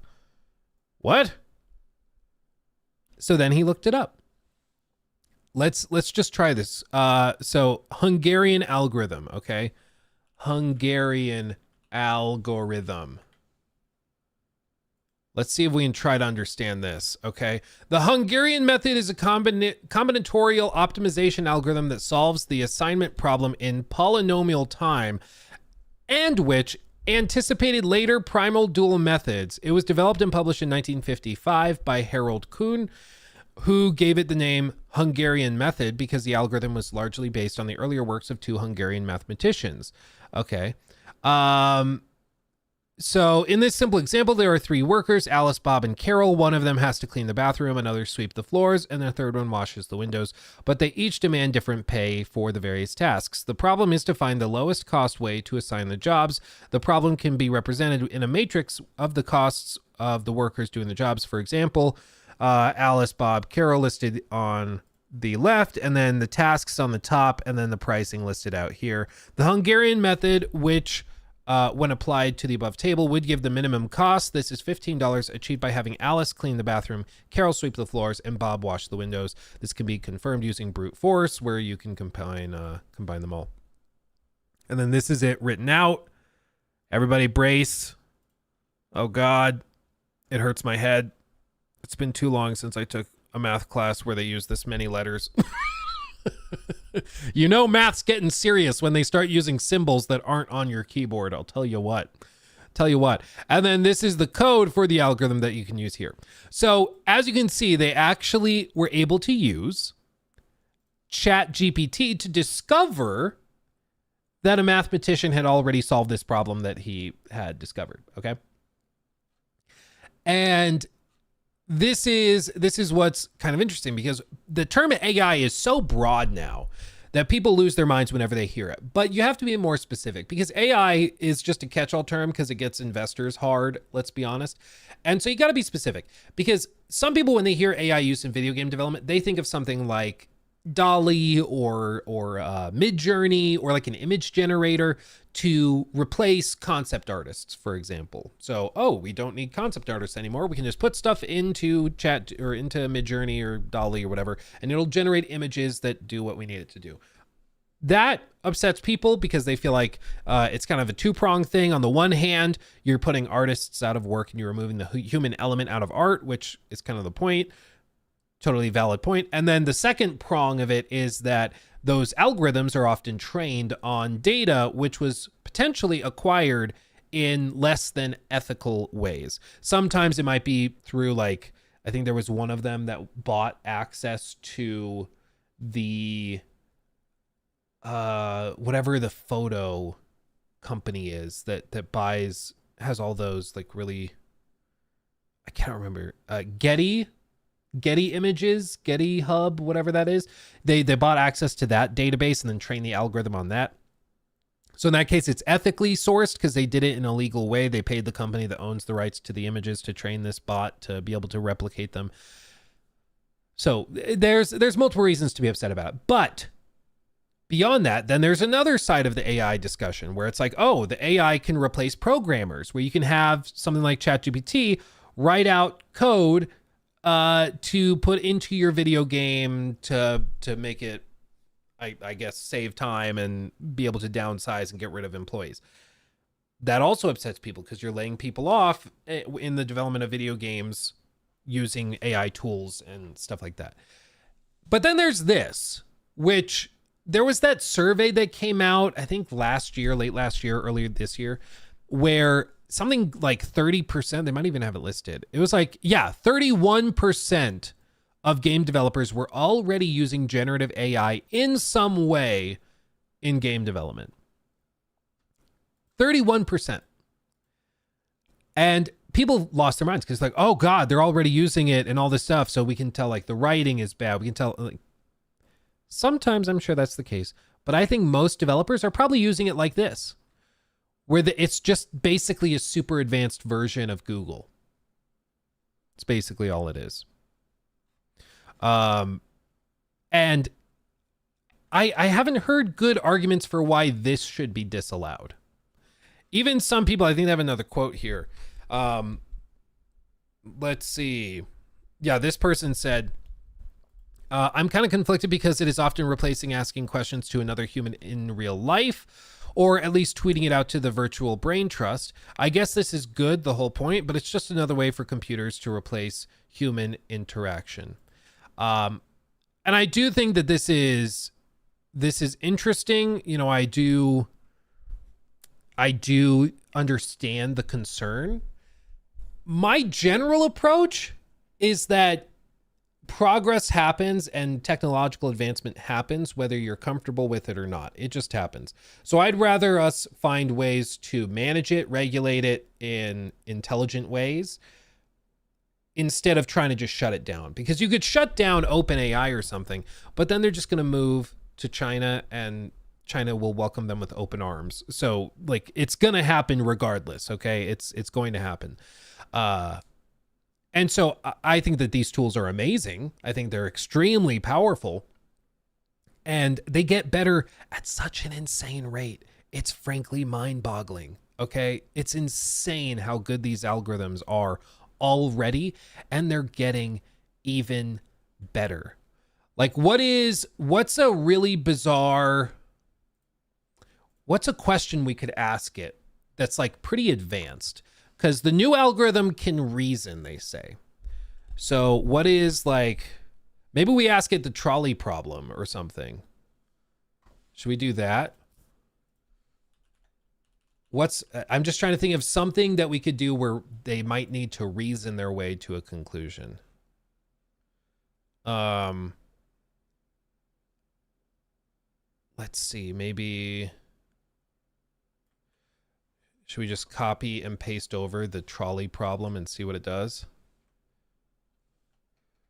What should you do? Classic trolley problem.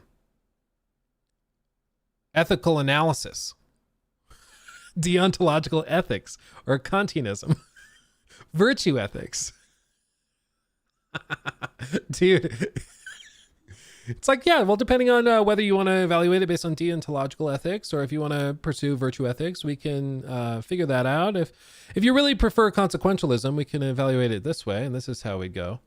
Like, with this, this is probably a worse example because this is pretty much just taking whatever is already written on like Wikipedia.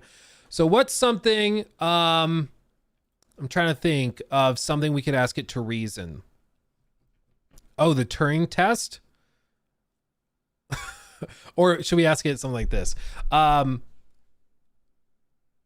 let's try this. Where's my phone? Let's ask it how to save Ubisoft. Should we do that? Should we see if it knows how to save Ubisoft?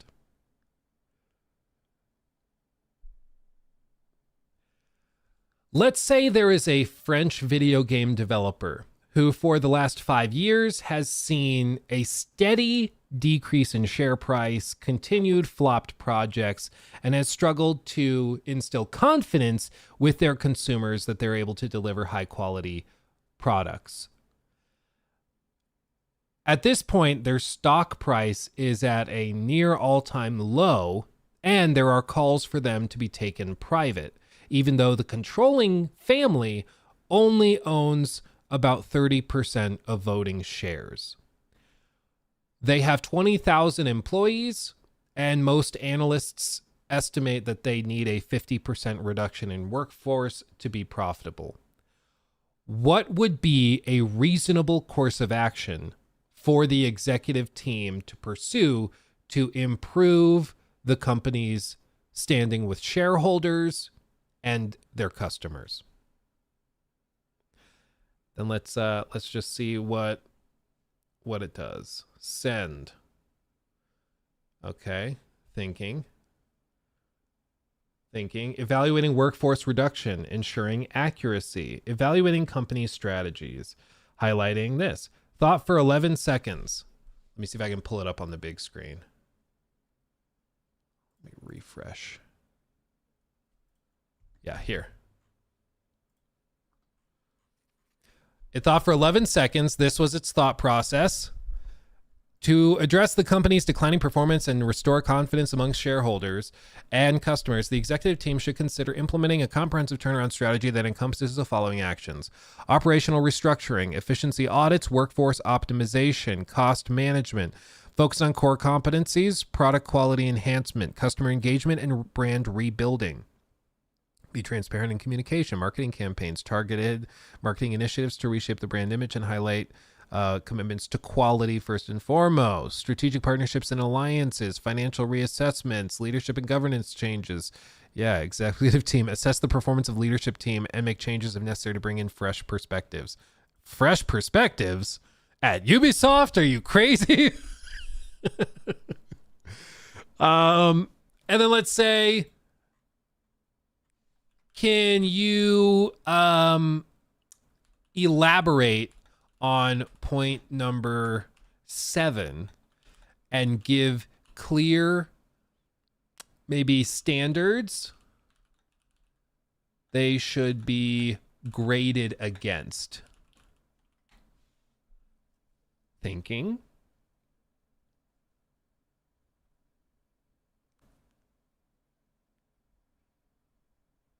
Mapping out leadership. Enhancing board governance, overseeing and evaluating.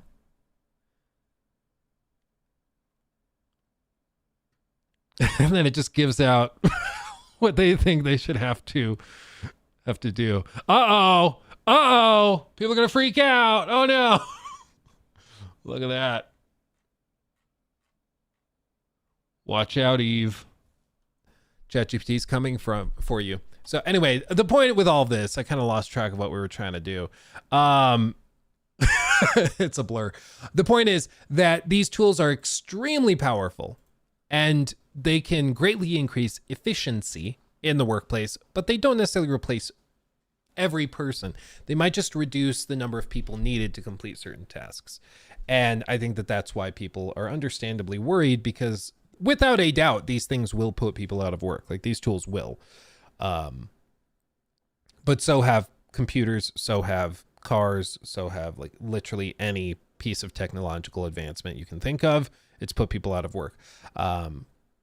Even like at-home PC gaming pretty much closed down an entire industry of arcades. Like, whenever technological advancements are made, it puts people out of work.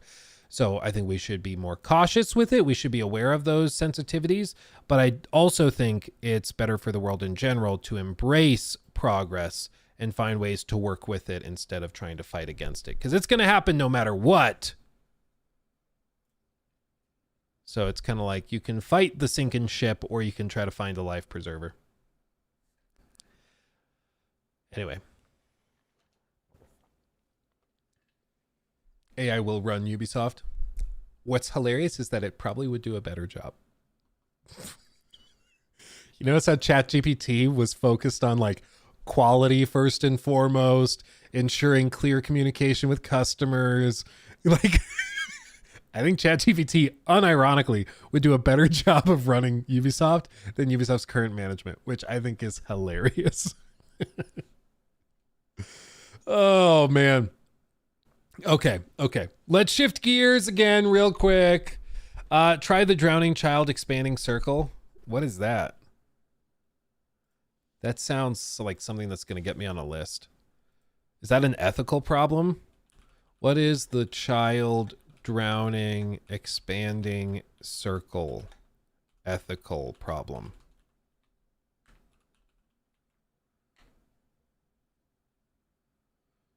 I don't know what that is. Maybe if they say it. Thought experiment. Scenario. Imagine you're walking past a shallow pond and notice a small child drowning in it. You can easily save the child without any risk to your life. But wading into the pond will ruin your new shoes and expensive suit, and you'll be late for an important meeting. Do you have a moral obligation to save the child despite personal costs? Oh, and the expanding circle refers to a gradual broadening of humans' moral concern throughout history. Initial moral concern was limited to oneself or one's immediate family, then expanded to include the tribe, nation, race, and eventually all humanity. Some argue it should extend to animals and the environment. Oh, interesting. And so blending the two, yeah. Okay, interesting. Conclusion. Strive for consistency in our moral and ethical considerations. Huh, interesting. Who knew? Oh, man. I vaguely remember this in ethics class. Yeah, dude, it's been a long time since I did an ethics course. It's been a while. I think it was freshman year of college, I think. Okay. Let's do this. Shifting gears once more. Here we go. Guys. Sorry. New segment. Guys, it's happened. It's happened. We finally see an intense look at one of the greatest technological advancements in console gaming in the last 2.5 weeks. We get to see an intense look at Pisser, the brand new technology from PlayStation. Again, greatest advancement in maybe 2 weeks. Maybe. Let's see it. This apparently is an actual look that has much more detail and clearer footage than we've seen previously, to see if it's an actual improvement. PS5 Pro upgrade, packing a reasonable 1440p 60 and 4K 30 performance split on base PS5 consoles. The game was already delivering a good visual experience on Sony's 2020 hardware. But that higher-end 4K render did of course demand a framerate cut, which meant users did have to find a compromise between image fluidity and image clarity. Part 2's PS5 Pro outing seeks to eliminate that gap, aiming to deliver a 4K-like visual experience at a full-fat 60 FPS framerate target by utilizing Sony's new machine learning-based PSSR upscaling solution. Go Pisser. Look at this. I mean, I do think it's pretty clear that it is an improvement if we zoom, enhance on the buckle specifically, and then I go all the way over to the buckle on the Pro. Like, it is way sharper. And I'll tell you, like, looking at it on my screen, I can tell a lot just here in like the wrinkles. You can tell in the hole. Look to the hole. You can see a lot more detail elsewhere. So it is a sizable improvement. I think that it's honestly, I think the biggest blunder they made with the PS5 Pro announcement was, for one, hiring CNET to do the like full reveal at 1080p 30. I don't know what they were thinking there, but I think they also made a mistake live streaming it. They did do like some later videos which were in much higher quality, but I just think like YouTube compresses the crap out of stuff. Twitter compresses the crap out of stuff. You got to find a way to sell these things with really crisp, clear visuals. And amazingly enough, like Digital Foundry has done a better job of selling people on the PS5 Pro than Sony has, which is what's really, really bizarre about it. Like Sony spent probably 1,000 times more on their single video promoting it than Digital Foundry spent on like a video like this, or on all of their coverage so far. And already I feel like Digital Foundry has done a better job of showcasing the improvements, which is remarkable. So how does PSSR fare in our first extended look at the technology? How is Pisser? Is this a good replacement for native 4K, or does it fall short of that lofty target? I also think I just have to accept something at this point, because I listened to a talk from Jensen. It's Jensen, what's his last name? Alexa, what's the name of the CEO of NVIDIA?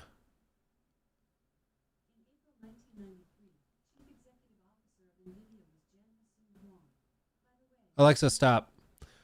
I said, what's the CEO of NVIDIA? And she goes, in 1993, and I'm like, what are you talking? Shut up. Like, why? I asked you just a quick question. She's like, well, going all the way back. Like, stop. I don't care. Jensen Huang. Okay, thank you. He was saying how, like, DLSS is the evolution of graphics hardware, graphics rendering, and it's where we're going. See, this is the thing. My screen is black right now. Like, my monitor went black for some reason. It's still on the capture card. Like, you can still see it, but on my screen, it's black. I don't know what happened. There, now it's back. I don't know if it's the monitor or the card or what. Anyway, first world problems. All I'm saying is I really struggle with the idea that we are in 2024 and now, as we've made these huge leaps forward, technologically speaking, games are rendering at lower and lower resolutions all the time.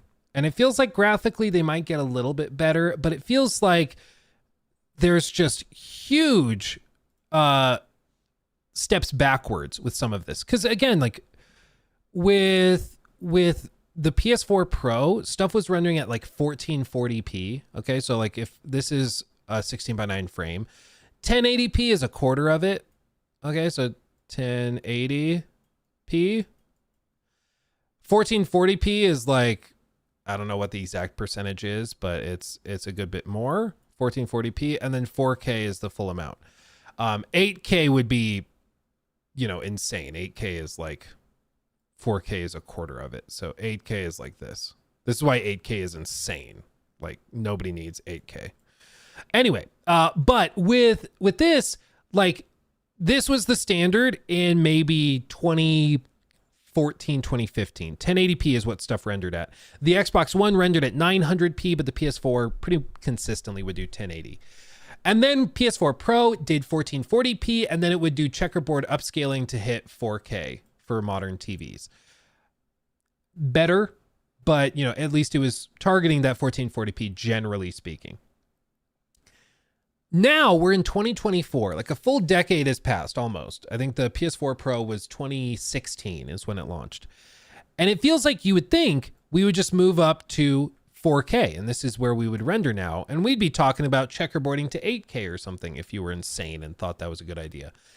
But now, instead, we have games rendering down at 1080p on performance mode or even lower. I think there were some games like Alan Wake 2 where they said it was running at like 862p or something, upscaled to 4K or upscaled to 1440 or whatever they were doing. And so it just feels as though we've regressed back down. Like, okay, last gen we were doing 1440p. Now we're rendering regularly down here to hit the same frame rates as we were in the last generation for things to look marginally better. But they're upscaled to 4K, which I guess makes it okay. And it's just, it feels weird to me. It feels like we've taken step backs, and games don't run that much better anyways. Yeah, some of them are running at 60 on performance mode, but even then, like, it might be 60, dip into 40 occasionally. It's pretty rare to have something locked at 60 nowadays. So it feels like we've seen a big step backwards. But Jensen Huang, in that speech I was listening to, he was like, no, this is just where we're going. Rasterized lighting and rendering was one of the tools we used for a long time, and we would try to render each individual pixel like that, and that's just how we did things. Now, with advancements in upscaling, DLSS, that type of thing, it's not really about the pixel count anymore. It's about the power of the upscaling algorithm, and that's what can determine quality. It's not as dependent on the original base resolution if the algorithm is good enough. And so I think I just have to shift gears, because I always, like, my impulse when I hear DLSS or PISR or FSR or whatever, my impulse is to go, oh, so like we're cheating now. We're cheating to get frame rates where they should be. We're cheating to get resolutions where they should be. Like, that's how it makes me feel, But maybe I'm wrong for that. Maybe it is just the evolution of the technology, and it's no longer really about the brute force rendering. It's more about the algorithms that upscale to make things look better. Or maybe I'm just like spinning myself in circles trying to understand this, because it seems like to me everything is at a solid plateau this whole generation despite power improvements and stuff, and I don't really understand why everybody's just like, yeah, well, it's fine because of Pisser. And I'm like, I thought we'd be at the point where we'd be doing native 4K rendering on these things, but instead, like, we're relying on upscalers to hit it, and it looks good. Like, it doesn't look bad, but I just thought I expected more. I think all of this to say I'm the spoiled kid that thought I was getting more for this birthday than I did, and now I feel upset, even though I still got some good presents, you know. Like, this generation, we've had some impressive improvements. DLSS, FSR, even though it's crap, is pretty impressive. But I expected more this generation. I really did. I expected more. The RTX 4090 struggles with 4K 60. Depends on the game. If you're doing overdrive, yeah, this thing, even though it's the size of a minivan, yeah, it'll struggle like overdrive ray tracing or path tracing in Cyberpunk. It might hit like 30 frames, maybe between 20 and 30 frames. But like, there's maybe 2 games out there that use path tracing. Anything that's using more traditional ray tracing, no, this thing is hitting like 90 to 100 frames, unless you're using like really experimental features and stuff. But I mean, you'd hope so. This thing's like stupid expensive, so you'd hope it's able to hit decent frame rates. But anyway,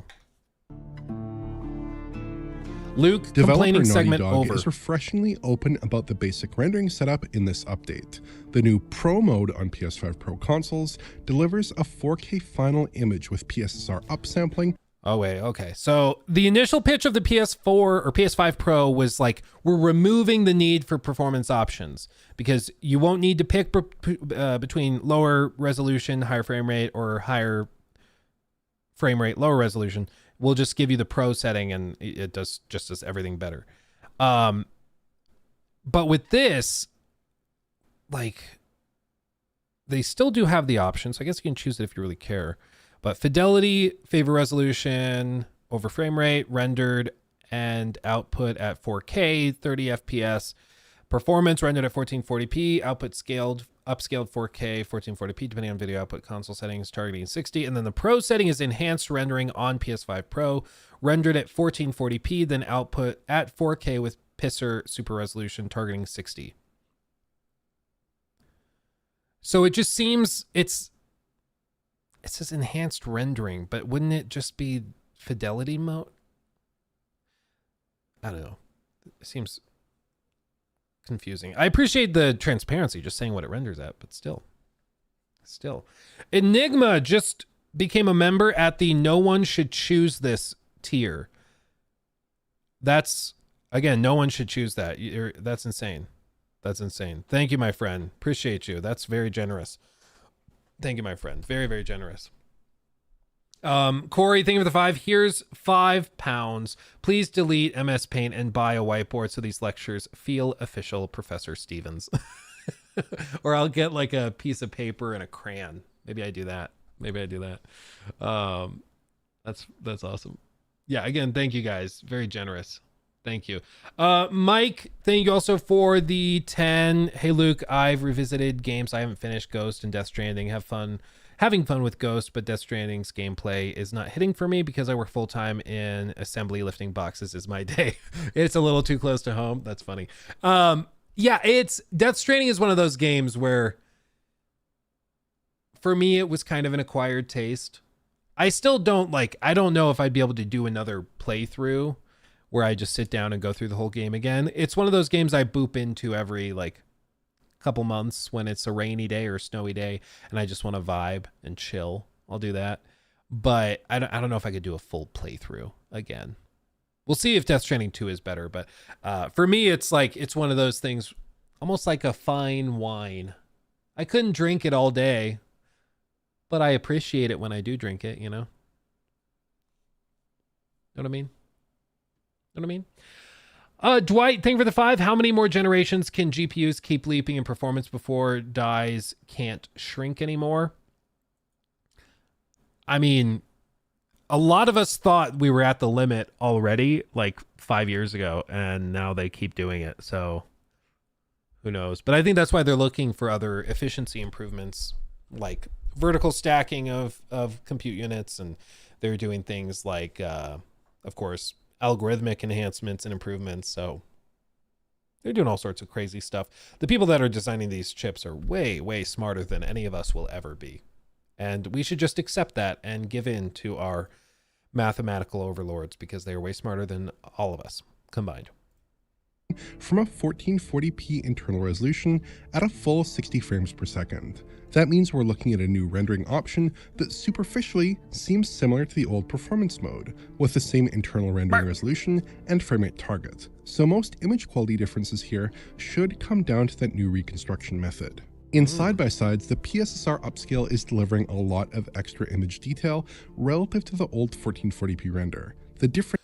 Yeah, you can actually see that it is sharpening details.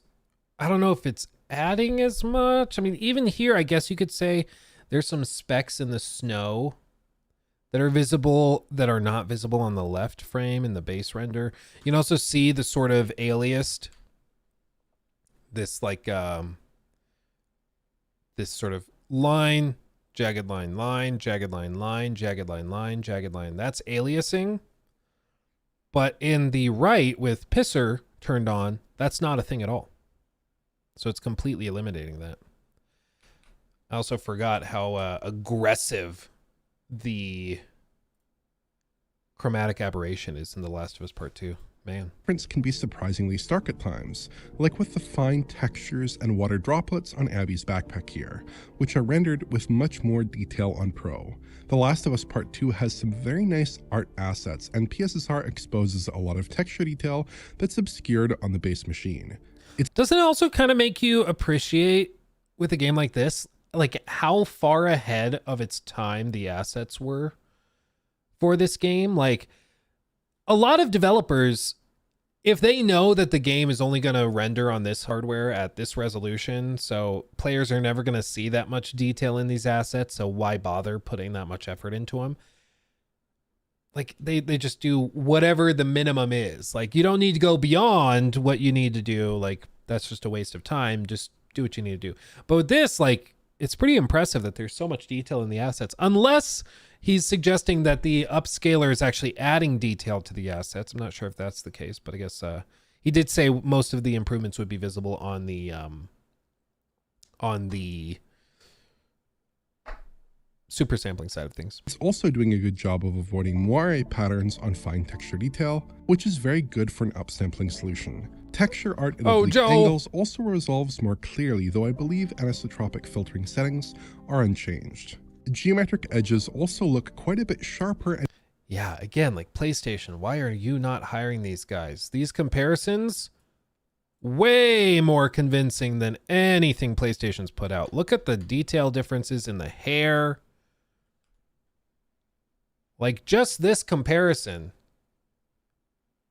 is doing a far, far better job than anything PlayStation's done so far. Like, all these details in these strands are just not here. There's just a gray blob. You can actually see the detail on the right. Man. And better defined than on the base console. The PS5 looked fine, but it had a slightly soft focused look on a 4K set with edge detail deadened by a more moderate rendering resolution combined with TAA. The Pro delivers a much stronger result here, without the blurred edges that are characteristic of regular upscalers. Perhaps the most obvious edge, though, comes down to the way the game's alpha-tested foliage resolves. The game's old foliage had a slightly rough appearance at range, and tended to look coarser in general, even at a closer distance to the camera. Yeah, these kind of side-by-sides are always the stress test for an AI upscaler. It's one of my concerns with, like, Crimson Desert. If you look at some of the footage they released for that, I forget the name of the boss, but it's the boss in the like field of reeds. You know what I'm talking about? Where, like, it's just really rough because I think it's using FSR in that footage, at least one of the footage captures that was released. And it's the Reed's Devil, something like that. And it's really, really tough because it's just so many individual little strands. A lot of them are moving independently. And so the upscaling algorithms are looking at it and they're like, oh God, what do we do? This strand is here. So we're going to predict in the next frame that this strand is going to be like a little bit to the right. And so this strand will render a little to the right. But then there's this strand and this already blew to the right. So it's coming back to the left. So we'll render that one a little bit to the left and we'll try to guesstimate that, even though the detail's not really there since it's so low res on this render. And then over here, like the AI algorithms struggle bus so hard with that stuff. But I'm pretty impressed with the amount of detail they're retained over here. I mean, I think it's pretty night and day with this. This is a 3x zoom, to be fair, but especially in here, like these spots, all this just kind of turns into a blob on the performance mode, whereas here it's actually pretty high detail. So impressive. Impressive. SSR is doing a better job of resolving these elements, and it looks like the art may have been tweaked to help accommodate this as well. Image detail at rest is improved quite a lot overall. The extent that matters depends on how you choose to play PS5, whether you view the game at close range on a monitor, where image clarity differences are often more apparent, or at a far distance on a TV, where sometimes they can seem more subdued. One issue that is quite apparent at all viewing ranges, though, is image breakup, as flickering on high contrast edges tends to catch the eye, even if a slight softness throughout the frame is harder to perceive.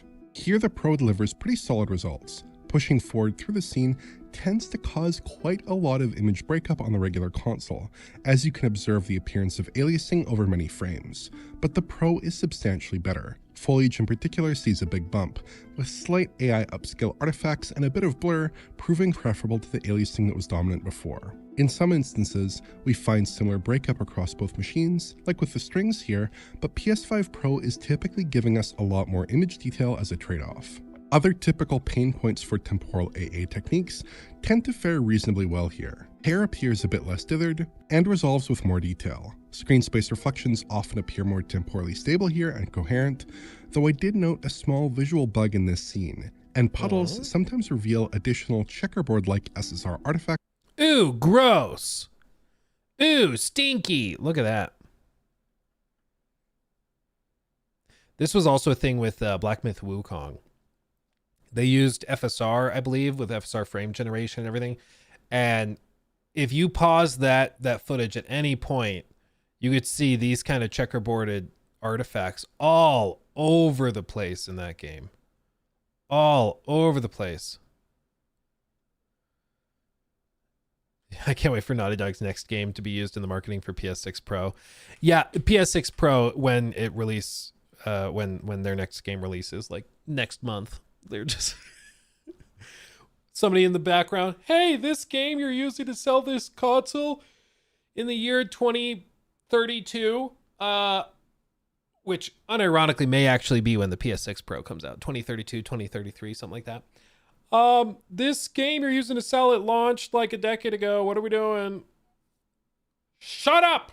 Shut up! How dare you question the leadership? How dare you? It is funny that they only have like PS4 games to really showcase the impressive improvements to be found. But that's just where PlayStation is at. I guarantee you at some point they were planning on using like Concord PS5 Pro Enhanced, and then that happened. Because again, like they put a lot of eggs in that basket. I don't think they expected it to flop as hard as it did at all. And so I would not be surprised if a lot of their marketing stuff has been revamped because they were planning to use that as a big showcase for a lot of this stuff. On Pro. There's also no obvious issues with 2D elements like the snowflakes here, which can sometimes cause issues with trails with reconstruction solutions.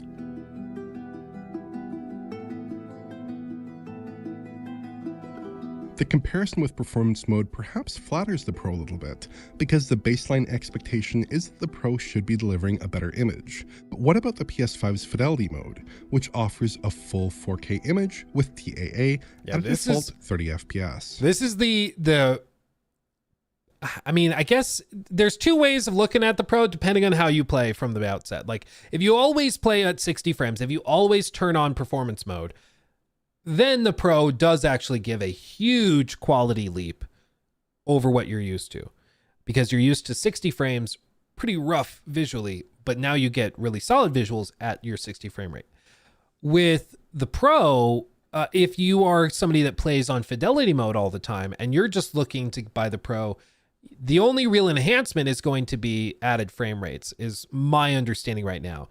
But I haven't really seen any side-by-side comparisons between fidelity mode and Pro mode. So I'm wondering if there's also visual enhancements the Pro mode has, like improved ray tracing, as they said, or if it's just improved frame rates and that's the only thing you can really get. Because if you're a player that just straight up doesn't really care about 60 frames, and I know it's insane to say that, but real talk, there are people that do. Then, like, do you really care about the Pro if there's not a lot of enhancements? I don't know. Let's see. The most obvious difference is that the Pro is actually resolving more image detail, which is especially clear in texture art. Edge detail also appears somewhat sharper, and the foliage also takes on a more refined appearance on Pro. I think it's important to realize that some of these detail bumps are not going to be apparent from a typical viewing distance for most players, 4x zoom, given the 4K image on the base machine, but if we do take a closer look, they do stand out. There are definitely some elements where PSSR is just doing a flat-out better job resolving fine detail than the old TAA, like with these metal bars. Sometimes it does look just a touch sharp though to my eyes, which wouldn't be that noticeable on a TV screen, but does sometimes look slightly unnatural in close-ups. One rare exception can come down to water rendering, where the fast-moving stream here suffers from a little bit of additional blur across the water surface with a softer riverbed below. Here, the performance mode in Pro delivers similar results, with the fidelity mode appearing substantially sharper. Moving transparencies like this often suffer a bit with reconstruction, though the results here look fine enough, I'd say. Image stability is somewhat more mixed. Head-to-heads in most scenes reveal that both machines offer a consistent and temporally stable image from a normal viewing distance. There is a bit of a trend on Pro to resolve a bit more image detail while also suffering from extra image breakup. For instance, these strings on the base console become faint and flicker lightly in and out of view, while the Pro resolves sharper lines that have a tendency to pulse over multiple frames. The Pro definitely delivers clearer foliage rendering, but we do see obvious breakup, and occasionally a bit of blur as well. I mean, from just what I'm looking at, it's at 3x zoom. Probably in regular play at a decent distance, you're not going to tell a whole lot different in terms of graphical enhancements. But if you look for it, you can probably find it. So the Pro will basically just double your frame rate, but provide quality that you're used to. And I think that's totally fine. But I do think if you're a player who's used to playing just on fidelity mode at 30 frames and you haven't historically cared about 60 frames, I wonder if this gets you into that realm, if this wins you over to the 60 FPS club. I wonder.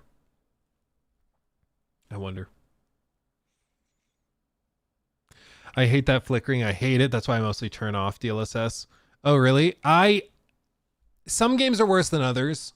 It does bug me, but I can usually kind of turn my brain off to it after you get used to it. But a lot of this does depend just on viewing distance. That's a big part of it. If you have a big 100-inch TV, this is going to be a lot more noticeable sitting on the couch as an improvement than if you are, like, specifically the performance to to Pro mode, than if you have like a 40-inch TV that's hung on your wall and you're laying in bed 15 feet away. In that case, yeah, you're not going to tell a difference. I'm going to be real with you. You're just not. 2-meter distance with a 65-inch OLED. Yeah, I think you probably notice a difference. I'd say so. That's not that far. I think there's a new TV I just saw that was just absolutely outrageous. I don't know if it's actually...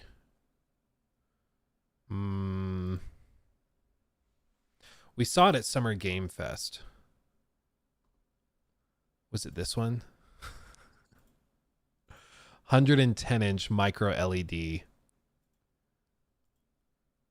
Like, it's insane. It's 150 grand. If you have this TV, yeah, the PS5 Pro, you'll notice a difference. I'll tell you what. Sure will. You'd hope so, right? You'd really hope so. My nose touches my TV when I play True Immersion. Have you seen those guys that play, I think it's CSGO Pros? CSGO Pro. I think that's the game they play. It's like esports, maybe.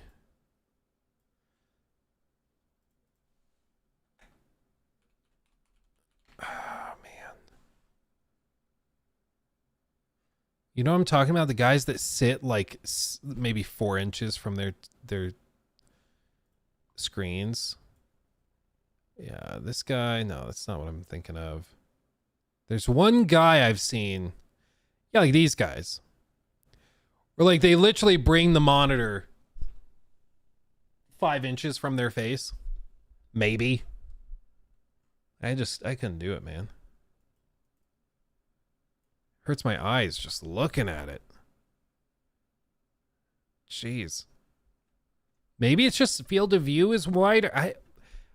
I just don't understand how that would help. But a lot of them do it, so there's got to be some advantage. They're all sitting really close to the monitor. Just hurts my eyes thinking about it. Yeah.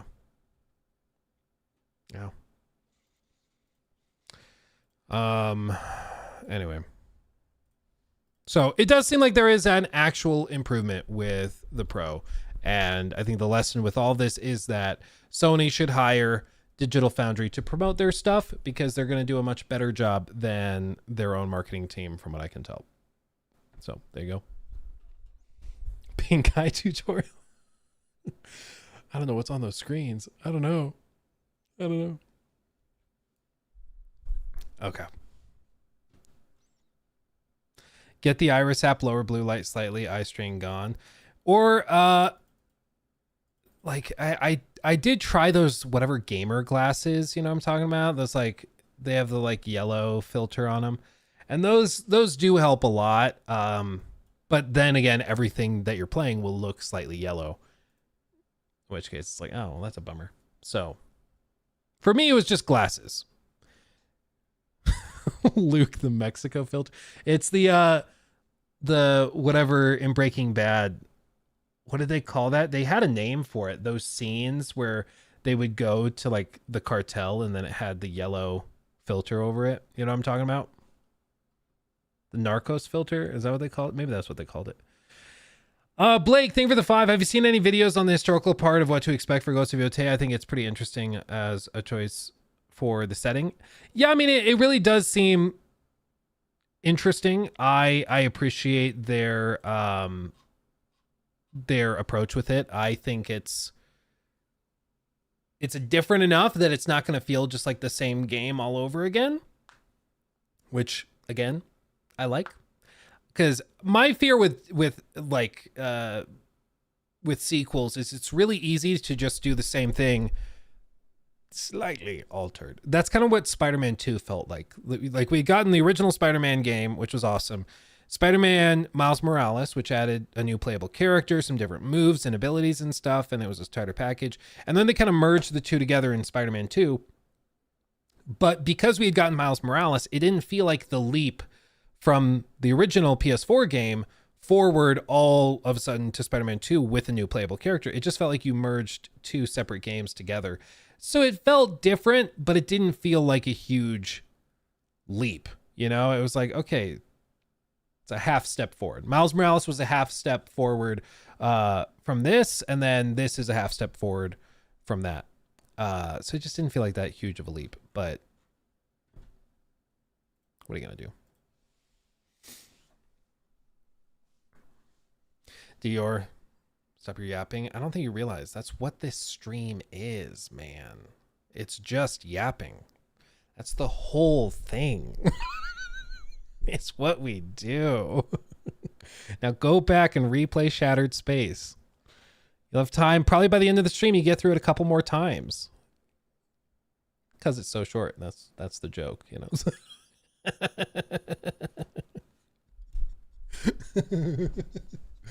Oh, man. Speaking of a good expansion, do you want to see this?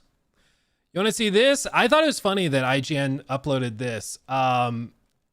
Look at it. So they uploaded this just like 11 days ago, but it's like a full breakdown on the very difficult boss from Phantom Liberty at the very beginning of it. And I find this fascinating. I love seeing behind the scenes stuff on game development. And if you are a member of the channel, if you're a member of any of this, go watch the member exclusive video. It's actually on the community member tab on Luke Stevens Live, so go check it out. But this is pretty fascinating, and it should make you appreciate a lot of the detail that they put in, because it's quite impressive. They put a lot of work into this. Okay, just take this in. Take this in. You wanna play rough? Gonna get rough. If you've played Cyberpunk 2077 Phantom Liberty, you'll no doubt remember the Chimera. It's a hulking, spider-like tank that chases you relentlessly, destroying every piece of the building around you before trapping you in a one-on-one battle. It's the biggest boss fight in the whole game, and was a monumentally complex sequence for developer CD Projekt Red to create. We wanted this boss fight to be the biggest and the most epic in the Cyberpunk game. We wanted to have this, gigantic behemoth of robot that somehow is turning against you, but we didn't know at the beginning how it's gonna turn against you. You will not believe how many issues we had with this. Son of a bitch went haywire! So how was this intricate multi-stage mission put together? We spoke to multiple developers from across several different departments to find out what the joys and complications were. This is how Phantom Liberty's Chimera encounter was built, from concept to controller.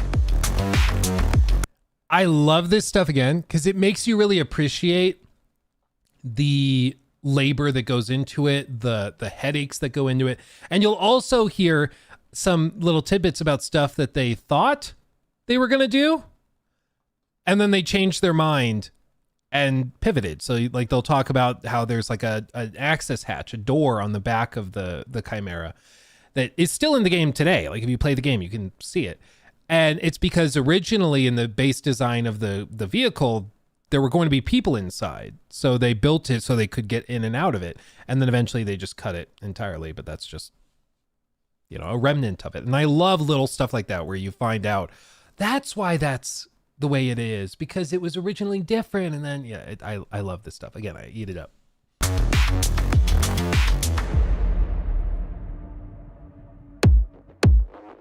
The Awakening. The thoroughly elaborate design process for the Chimera started with the most simple of propositions.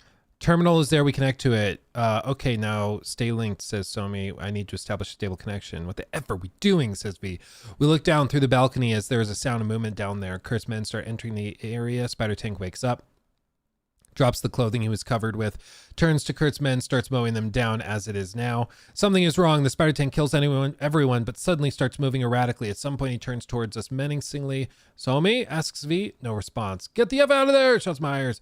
The player needs to unplug or he dies. We unplug, run downstairs. Myers is there waiting. As we walk down, the tank crashes through the wall. Myers starts running away. The objective to run appears with the map on the other side of the room. We run as the tank shoots across the room. We see him creating a hole in the wall. We run there. All this is exactly how it turned out, but this is how it starts. It just starts with these quick sketches and then kind of the ideation phase, and then they actually go and build it. And again, I eat this stuff up. A big boss battle with a big boss tank. I had a very small brief, and it was something like this. We want to do a boss fight that will be a spider tank. Internally, we always refer to it as a spider tank, but in fact, it's not a spider because it has 6 legs, so it's not really a spider, and it's not actually a tank. because it doesn't have a crew. So Chimera fits better. For a moment, we became this kind of military designers, creating a tank, right? And figuring out how, with this advanced technology, how we will be designing this device so it could actually potentially operate in the real time. At the beginning, we didn't have this almost claustrophobic environment in mind. So we also thought about maybe we can have this tank jumping around, but we decided that we wanted something heavier, something scary. That desire for heft and weight informed the complete look of the Chimera. It was built to impose itself on both the tight confines of its surroundings and the player, who is tiny by comparison. We thought that it would be perfect. With this kind of man versus the machine, David versus the Goliath moment where we have to, as a single person, fight with something so massive and elaborate and powerful. We didn't have a perfect gameplay idea at the beginning, so we started with many legs, high legs, something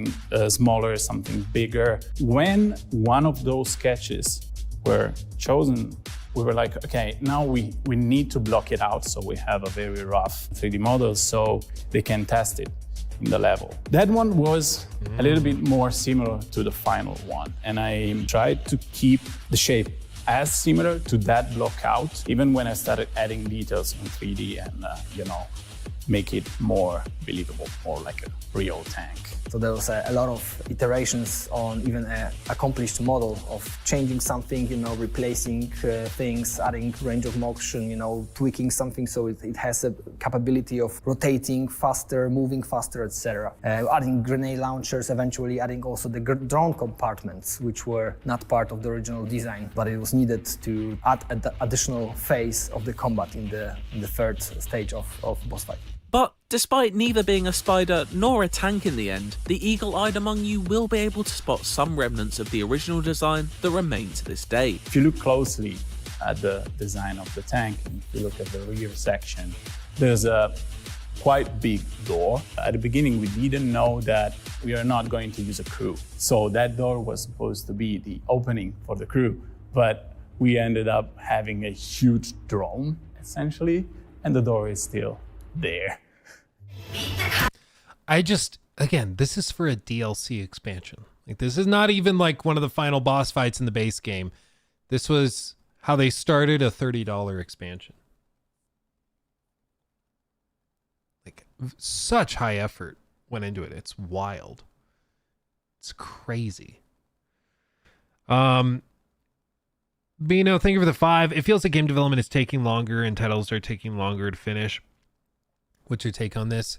A lot of it is holdovers from COVID. The other piece is that there's been a cultural shift in game development where pre-COVID, it was very normal for crunch to be just normal. That's just what we did.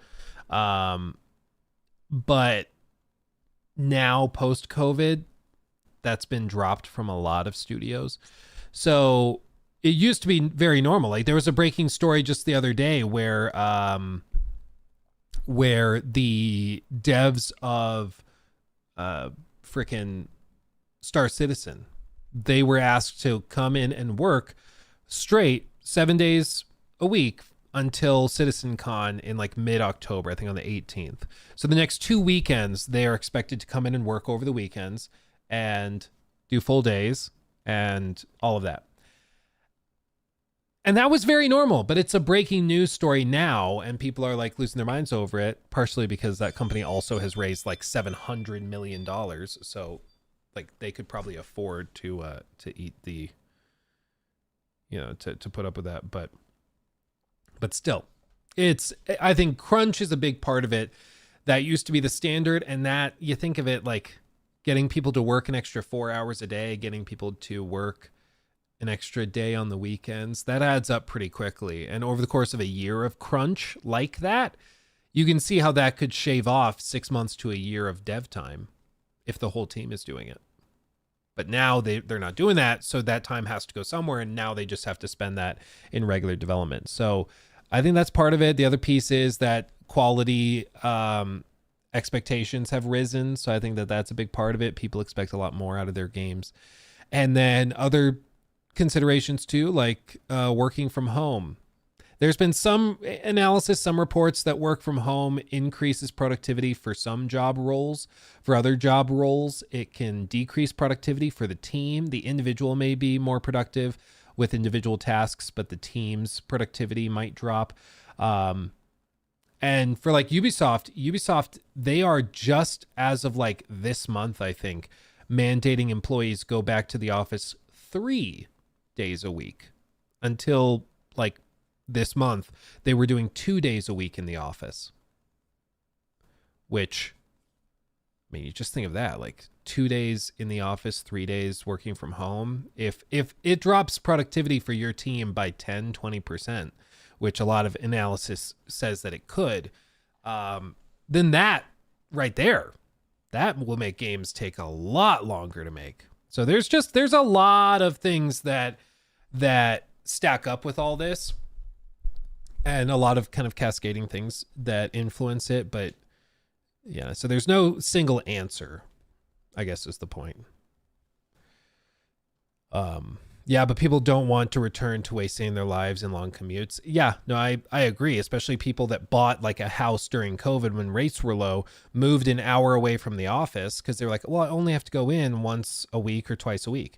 Now those studios are like, you got to come in every day because we're just more productive that way. It sucks, but that's just what we have to do. And that's it. Like, again, if the executives, anybody who's like, no, I think I'm like, it actually increases productivity to work from home. Like, okay, well, why do all of these executives want employees to come in and work in the office then? Like, it's pretty clear. It's, for one, security. That's why Rockstar said they wanted to push it back into the office, because it's for security reasons. It's much less likely to have severe leaks if you're in the office where they can control everything than if you're working from home. The Last of Us Part 2 leaks, those happened as a result of vulnerabilities that were opened in their back end as a result of preparing for work from home stuff. At least that's my understanding of it. And then the other part is, based on the people I've spoken to, it's just productivity. Like people are just frankly more productive, get more stuff done when they're in the office, when they can schedule meetings with their bosses, when bosses can look over their shoulders, make sure they're working and they're not watching a Luke Stevens stream, which kind of makes sense, but whatever. Okay.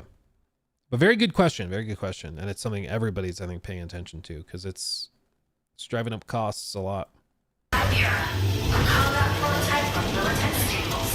Being an automated machine rather than a crude vehicle allows the Chimera to move in a more animalistic way. Unhindered by the limitations of humanity, its motions are free to be animated in a way that better reflects its natural world influences. We were mostly relying on scorpions, beetles, things that have 6 legs, because it's very important to, pick up the balance on how he's moving, the motion, the body motion that Chimera is showing through the entire sequence, how heavy it's gonna be, always having some contact point on one of the legs, so it doesn't unbalance. We need to figure out how to add a little mechanical flavor on top of it, because it's a robot in the end, right? And it's made of mechanical parts. So that's why, for example, we try to have the turret and the main body stabilized, and only the lower body with the legs is what is moving around.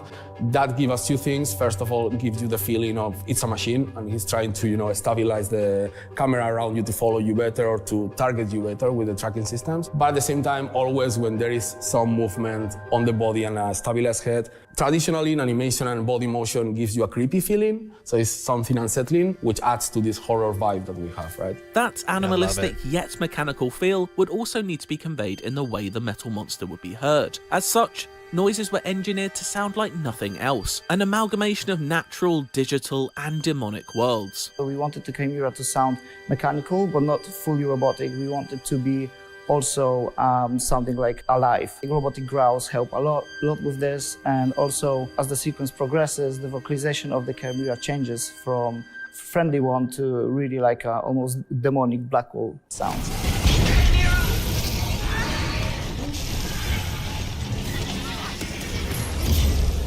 The Blackwall is the corruption at the core of Songbird's story in Phantom Liberty. As such, it needed to sound like an overwhelming force eating away whatever it came into contact with, be that the hulking Chimera or So Mi herself. It's an audio hellscape she nor the player can escape. I think the coolest and the most interesting thing about Blacklund, how it sounds, is that it wasn't supposed to be futuristic sci-fi. It's supposed to be, like the descriptors I got from both the narrative director and the lead cinematic designers, they were talking about shamanistic sounds, cyber monsters. Essentially, you would need to create sounds of cyber hell. A lot of it came down to figuring out some synthetic sources that actually sound animalistic and then making them a little bit more cybernetic. So for example, chopping them down into super small... The sound design in Cyberpunk is just so good. The music too. Like, it's gotten a lot of praise. It deserves more. They are so good. That they're aggressive.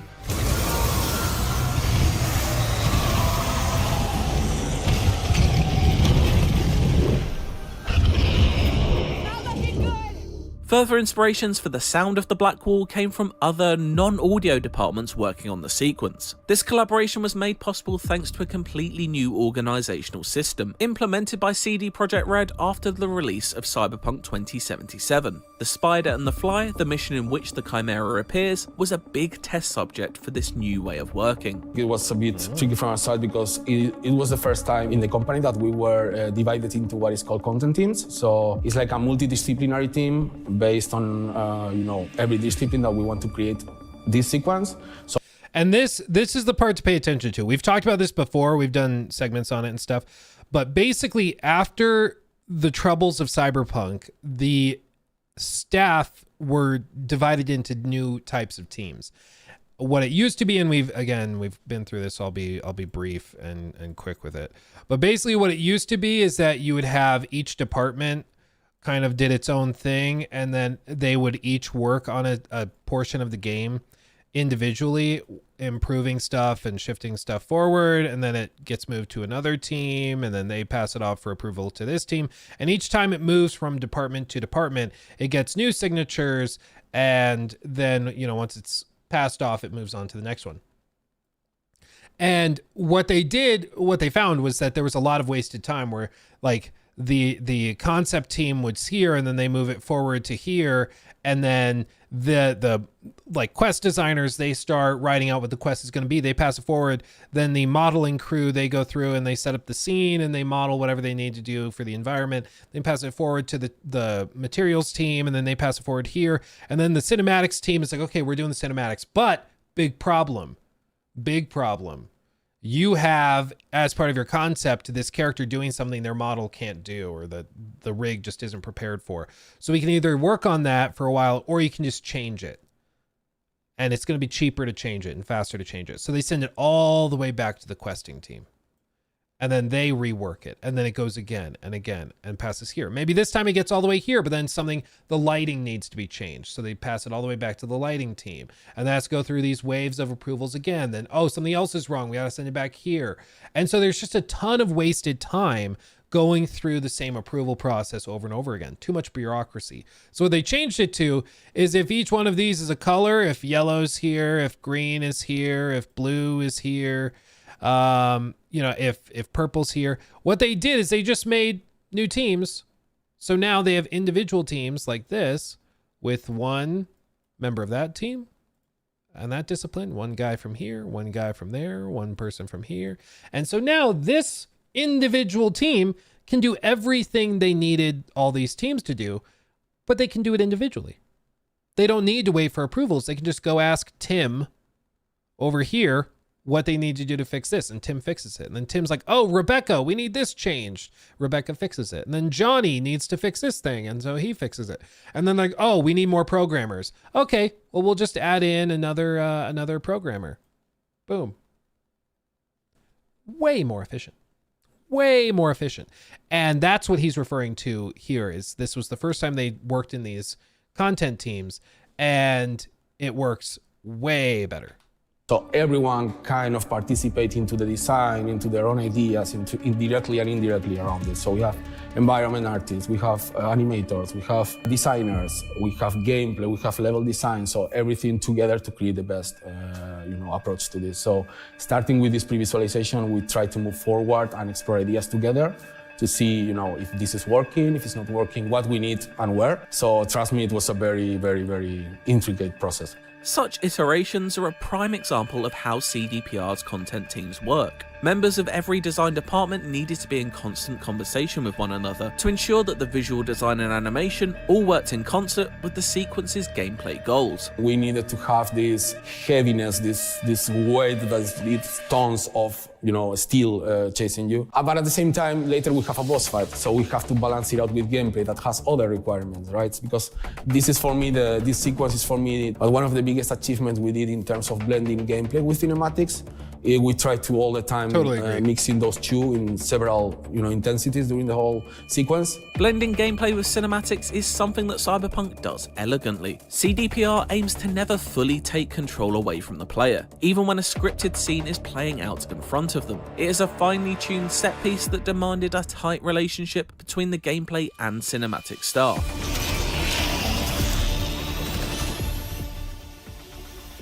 And I don't think we'll get time to look at it today, but I have another video for us to watch at some point.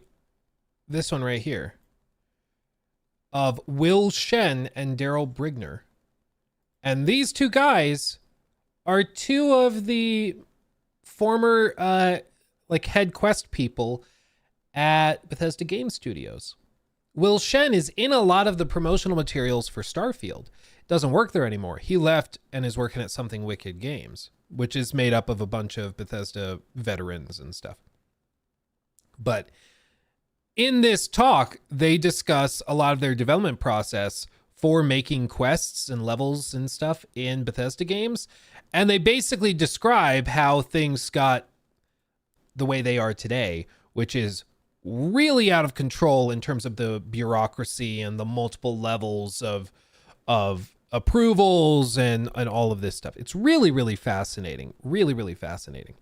And I think that Cyberpunk, they had the same problems when they launched Cyberpunk 2077 as Bethesda does now, where there's just a ton of inefficiencies, stuff slips through the cracks, and you end up with baffling things that happen, like having a DLC that you charge $7 for, but the gun that's a reward for that quest doesn't even reload properly for players for months after it launched. How does that even happen? It happens with those waves and waves of inefficiencies that we discussed, where some bug was missed like back here, but because it went past that approval and went through all of these extra waves and never made it back there, they didn't catch it. And then in order to fix it, they have to go from the approval process, send it all the way back, and then it has to go all the way through again, which takes time. Again, just inefficient. Whereas here, they could just send it here. Tim fixes the bug. It goes out to everybody. So I've been hoping that BGS would look at the lessons that CDPR learned. They've given these talks at games or at the GDC events and stuff. They've talked very openly about it, but they're not going to make changes unless they think something's wrong. And that seems to be the pretty clear thing, is that BGS doesn't think anything's wrong. This is like one example when the tank is rising up for the first time in this room with the cloth tarp, and he's shooting at you. So he's actually starting to shoot at you in the middle also of his animation that makes him go to gameplay. You know, normally you would have like cut, like a fade out and fade in, or maybe something will glitch at the transition from gameplay to scene. And in Cyberpunk, especially in this sequence, we always strive for making it invisible, basically. And the fact that you ask me which parts are cinematic means that I did my job well, because it's just unnoticeable. Almost the whole sequence, except for maybe just the fight itself, which is completely gameplay driven, is actually a cinematic sequence. Which is part of what makes Phantom Liberty so good. And that's why I will stress to you, and everybody else in chat who's played it, I'm sure will stress to you as well, you gotta try it, because it is as close to a playable cinematic for an entire expansion as you can get. Same with, like, honestly, the base game of Cyberpunk 2077 at this point after the 2.0 update is at that level. It's very, very impressive. They did a ton of work on it, and they deserve that credit. Again, should have been like that at launch, but I think you still got to acknowledge where it is today. Sometimes intertwined with gameplay, because for example, when Tank is shooting down the Kurt's enemies on the balcony, this is a cinematic animation. There are dialogues being played by the characters. There are even like contextual animations played on V where she's covering her face from the missiles.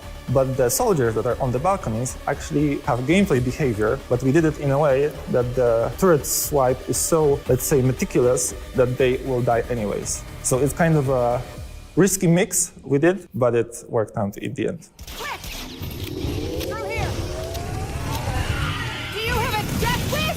From here, the mission transports you from the wide open museum space to a tight corridor, made even more claustrophobic by the presence of the Chimera hunting you down. It's a chase sequence built on the principle of knowing when to pick your battles. The tank is too powerful to take down by yourself, and if you try, you'll learn that the hard way. On your feet!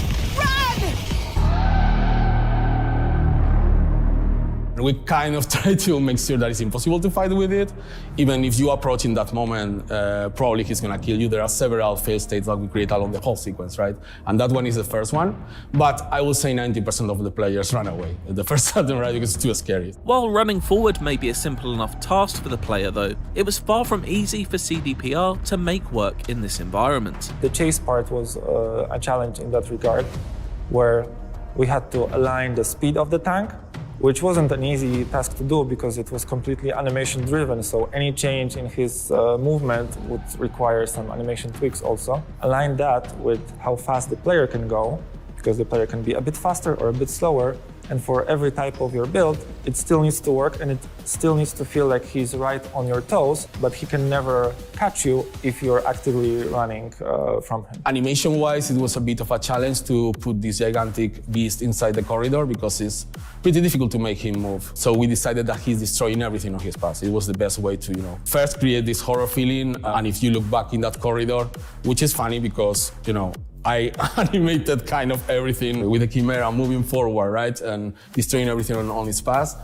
And probably 99% of the players don't look back, which is kind of sad for me, but as well it's kind of successful, right? Because they are scared. They are genuinely scared. But the chase isn't just... I do love the idea of they're like, it's really hard to animate it moving around objects through these hallways and stuff. They're like, so what if he just doesn't? What if he just moves through? Maybe we do that. It's about scaring the player. It's also about preparing them for what's ahead. One of the goals in the sequence for us was to foreshadow as much of the stuff the tank is doing as it is possible. Like, for example, you shouldn't be close to it. Like, being close to it means death. He has a turret that is deadly. He has a laser swipe that is also deadly. So then, when you actually fight him, you know what a given attack is, because we solved it already through the sequence that precedes it. Before the big fight though, comes a long fall. A floor-shattering descent through concrete and metal. This incredibly complicated transition scene posed some of the biggest technical challenges of the whole sequence.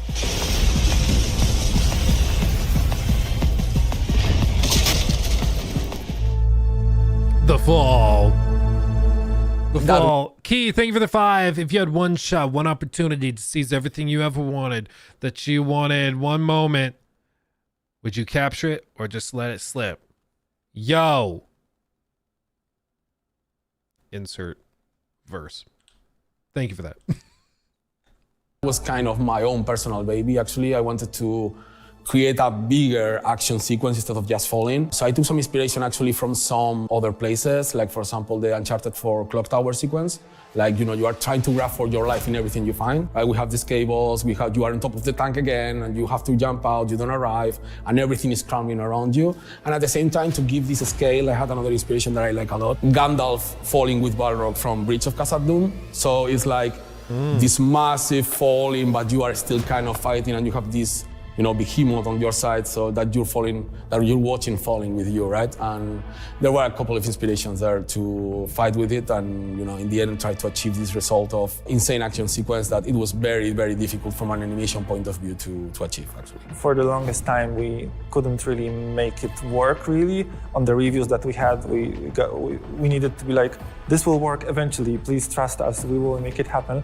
But there were some sort of tricks that we had to do there. For example, when V is falling down through the air, when you actually would fall, you would fall much faster. But we had to kind of fake it a bit to achieve better effect and to make it also readable. Because in sequences, especially first-person ones, everything that you see is dictated by your, perceivable angle of vision. We really had to be careful on what we present and how for the player to even understand what's happening with him in that sequence, and achieving that wasn't an easy task. And it went through many iterations. How do you plan from animation? I also just love the idea that something as simple as falling through a chasm is like this huge headache.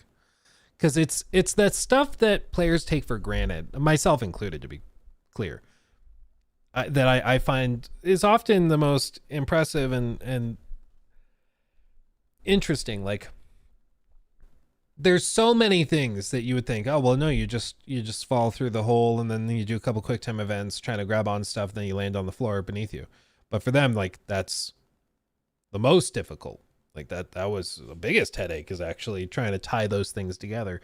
I just find that fascinating, and they still chose to do it, because they could have just had it. So like, oh, you fall into a cloud of smoke and then you land on the ground and the cloud of smoke dissipates, and that covered up the transition. So they didn't have to worry about that. Like, they could have done that easy little fix, but didn't have to worry about it, Point of view, falling through 3 floors. If Bethesda attempted this, there'd be loading screens every 5 seconds. Let's be honest, there wouldn't have been a Chimera to begin with. You would have fought more humanoids that you'd already fought before, because that's what they did. They had the chance to do something crazy cool like that for Shattered Space. They signal a gigantic space serpent that they all worship many times. You know what you do? You fight more humanoids. But these ones are glittery, which makes them new. Give us $30, please. In motion capture, right? So what we did is we had an incredible stunt team. We kind of divided into several clips. So you have your fallings, everything is recorded actually in motion capture, which looks insane, but everything is recorded like from the ground level, of course. We're not throwing anyone 3 floors down.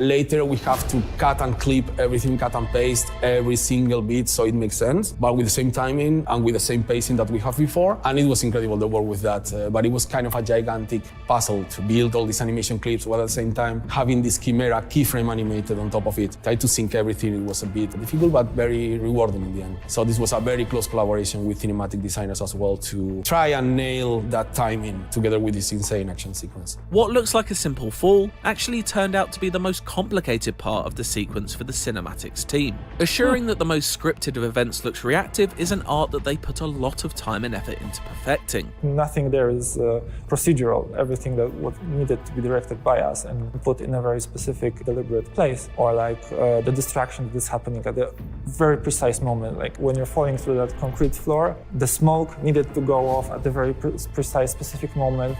The pieces of debris needed to clear out for you to be able to see where you're falling, and it needed to be clear that you fall down on the tank and roll off from it. So putting this specific part of the sequence was certainly the most challenging, but also the most fun. While this sequence delivers cinematic spectacle in spades, Cyberpunk is a video game, not a movie. As such, it's important that there are still flashes of interactivity through the most scripted of scenes. Not paying attention, deadly QuickTime events will make you pay the price.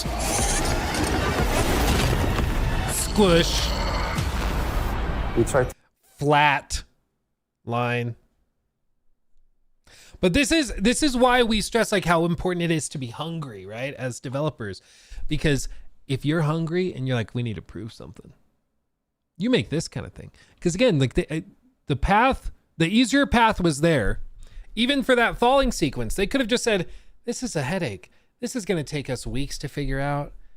Is anybody really going to care? Like, does it really matter? The answer is probably no. Like, if players don't have that, if players don't have the cool falling sequence, they won't know they're missing it. So will they care? Not really. They'll feel less impressed than if you did it, but will they really care? Probably not. And that's the philosophy I think a lot of studios not just, I mean, we point to BGS because Shattered Space is the most recent thing to point to, but a lot of companies will do this where it's like, why try that extra 110%? Why push themselves to that 110% point if 100% or 90% is enough? For CDPR, they needed to prove something with the expansion. They needed to prove something. They wanted to show that they still had it. And that's what they did, I think. Whereas for a lot of other companies, I think if they feel like they are where they need to be and they just need to do enough, then you get lackluster products at the end of it, because they don't need to push themselves. They don't need to try that extra bit. Let's see, Mr. Steel Kill, thank you for the 5. I watched both of Maddie's videos on Shattered Space. Even though he was very disappointed with Bethesda's DLC, those videos were very good. Good. Yeah. No, I think I've seen some people try to go after him and be like, he's just flipping. He's trying to get PlayStation Cloud or whatever. It's like, guys, not everything is a console war thing. Like, sometimes you just were hoping for a good expansion and you got a lackluster one. That's it. Like, sometimes that's all it is. You thought this was going to be amazing and it turned out to be mediocre, and so you're disappointed. Like, most YouTubers are also gamers too. Most YouTube gamers, I mean. Sure, there's some where it's like, do you play video games anymore? Like, do you actually play stuff, or are you just rambling about stuff? Are you just whining about stuff? But the vast majority of people who make YouTube videos and have been running channels for a decade on video games, they're gamers at their core. And so they're going to be disappointed by some releases. They're going to be bummed out by stuff because they're fans too. Like, do you think I'm thrilled that Assassin's Creed has been taking a nosedive? No, because I grew up playing Assassin's Creed. I ate it up. I loved it. Seeing them fall this far is pretty disappointing. It's pretty sad. You know, so I'm bummed by it. I guess I'm just used to it. Whereas I think a lot of maybe BGS fans are not used to it yet, at least. You know, for me, it's like, there's a new Assassin's Creed game coming out. I'm like, yeah, it's probably going to be like a 7 or an 8. Maybe. So to find out that it looks like a 7 or it looks like a 6, I'm like, yeah, that's about right. I'm just like, to me, it's not a surprise at all anymore. To never take the full control from the player for too long, it's kind of like a rule, like a philosophy of ours. Like, there cannot be too long scenes, basically. And so on top of it being already difficult and containing multiple elements to piece together to work in perfect sync, we also made it so that you can get hit by the turret if you don't react quickly. If you don't manage to grab the cables, you will bounce off them, basically. And if you don't dodge the spider tank's leg, you get crushed by it. We wanted to kind of test the streamers a bit, that sometimes during the scenes, they just tend to look at the chat, maybe not pay full attention to what's happening on the screen. In this case, and actually we witnessed it several times, they just died in the middle of the scene because they weren't paying attention.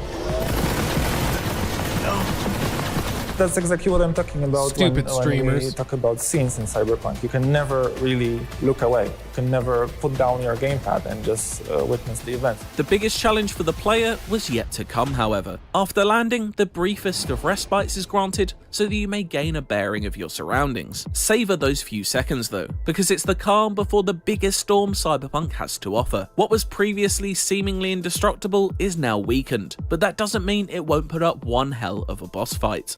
That transition where it starts shaking, it's behind me, isn't it? I love that. It's so good.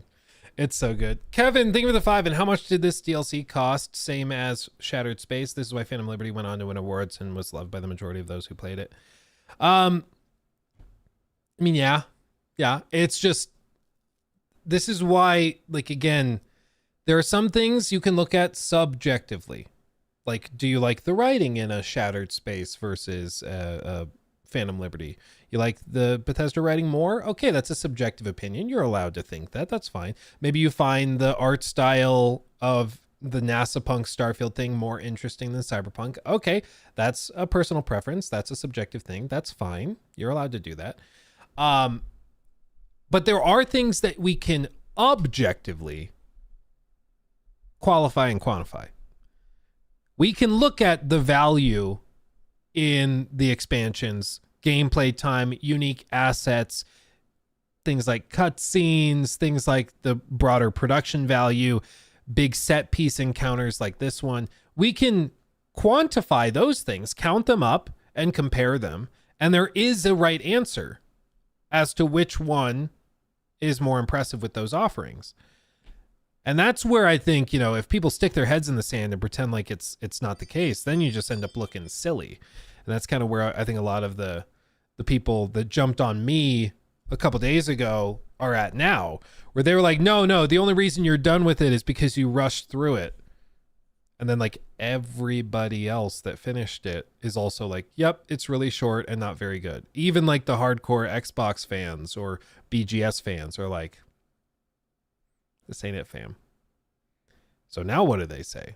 Everybody's bought off. Everybody rushed it. Everybody, like, if you stay committed to that narrative, you just end up looking pretty silly, you know? Just how it is. That's the part where cinematics gets in, and how do we cripple and try to damage this tank in any shape or form, right? I think specifically in terms of price, I think this was 40, Shattered Space is 30. I think some some markets, it was the same price depending on currencies. So I think it depends on where you live, but similar ballpark. So we managed to do all this whole chase, giving you the feeling and the illusion that it's a tough enemy and you cannot face it like this. But after the fall, maybe, you know, you had an intense fall that helped you, you know, destroy his defenses a little bit. So you can now face the tank. Motherfucker! Will you just die? The fall wrecked it! Let's go! Kick this tin can to hell! The fight itself tasks you with taking on the Chimera and its many, many different weapons. It's here that the design of the tank and the design of the gameplay scenario all comes full circle, with gameplay influencing visual design and vice versa. On the early production of Phantom Liberty, combat was supposed to happen on the street level. So we were thinking about the range combat, larger distances, big arena. Eventually, in the process of designing the expansion, we decided that it will be all held inside the buildings, right? And eventually in the abandoned metro station, which kind of changed the perspective. The first actual iterations of that boss fight were more navigating around, sneaking around the tank was moving on its own. We didn't have time to do this and at the same time create this horror vibe of chasing you if you open a space straight ahead from the beginning. So the first limitation was like, he's not gonna have a proper locomotion on its own. Locomotion meaning he's gonna move on itself around. So we knew that we wanted kind of circular arena so that he reaches to you with all his arsenal, but he doesn't actually really needs to approach you. So he's rotating kind of its own in the middle. When we ended up with the design of closing the whole arenas in the interiors, it completely changed the game, right? So we needed to adjust few things. But there was like a constant negotiation with the gameplay team. Basically, gameplay team at the beginning, I remember, they wanted to have like a really fast and agile robot that runs over the ceiling, the walls, and it's all over the place. And we wanted to have something super heavy, static, you know, slow, kind of inspired by Ghost in the Shell. Finding the compromise, it took us quite a time, right? But we found it was negotiating, meeting, talking, you know, designing, experimenting, making storyboards also, repromatics, etc. The device itself, which is kind of designed to kind of fight on the medium and long range, now has to deal with us, the small opponent, which is kind of running around their feet. So we made a lot of adjustments of what kind of weapons it should use, for example, and how it should operate. There's many weapons on that tank, and some of them very late. For example, we find out that being, I don't want to say completely static, but in the middle of the level, if the character goes too close to it, you can keep shooting.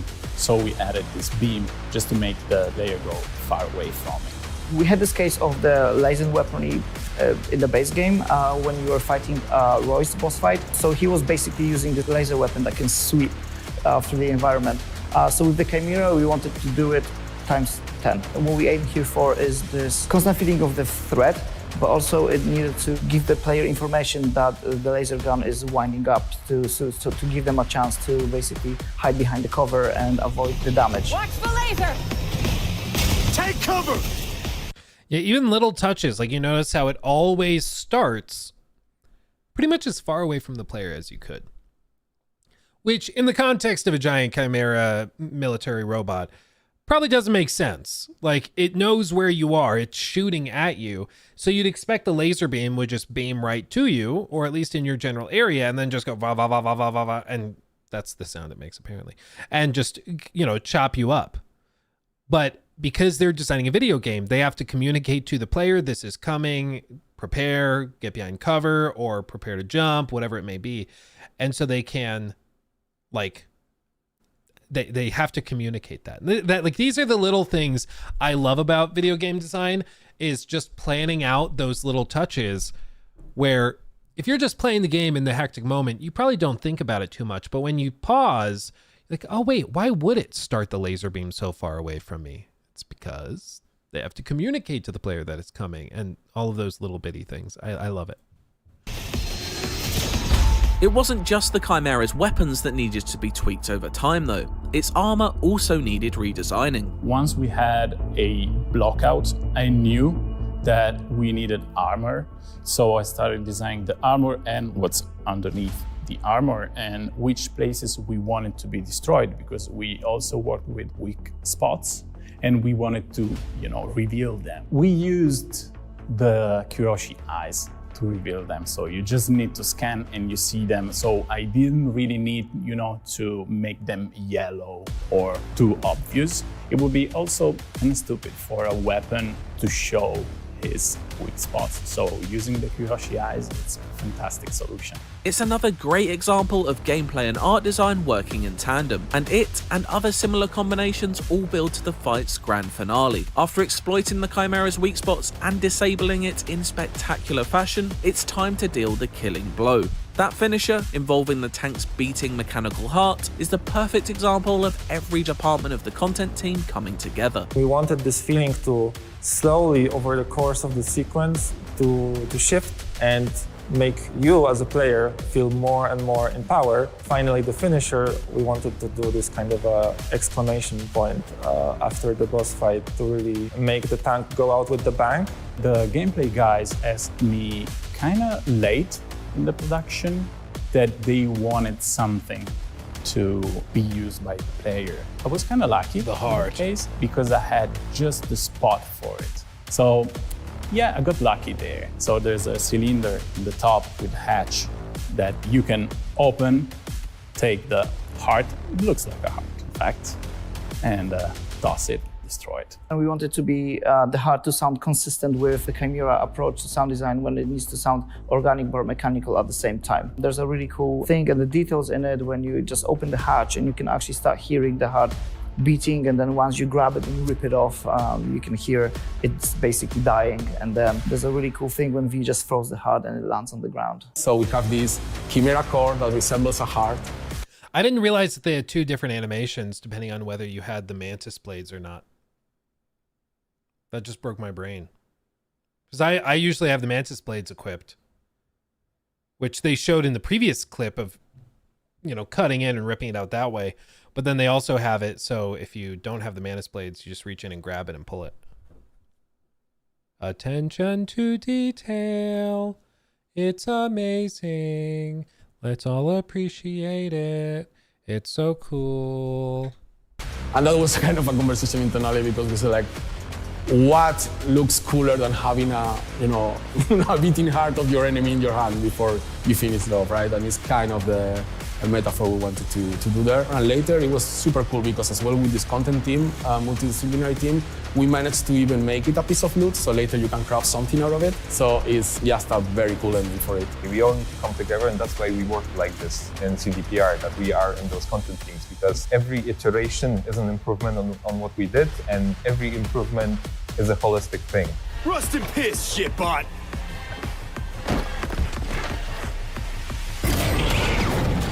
Teamwork does in fact make the dream work, but what aspect of the mission are the developers most in awe of from outside their own departments? I was impressed by not only the tank itself, but how the scene looked.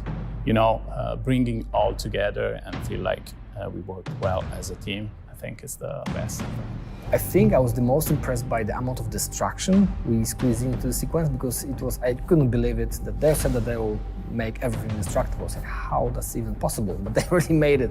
So that was pretty impressive. Every single pillar is being destroyed. It was assumption from the gameplay that they needed every single cover to be destructible to show the force, right? And not make player hide behind the column and just, slowly shoot to the spire to lower his health bar, right? They wanted play. Yeah, imagine how different the encounter would be if the pillars were not destructible.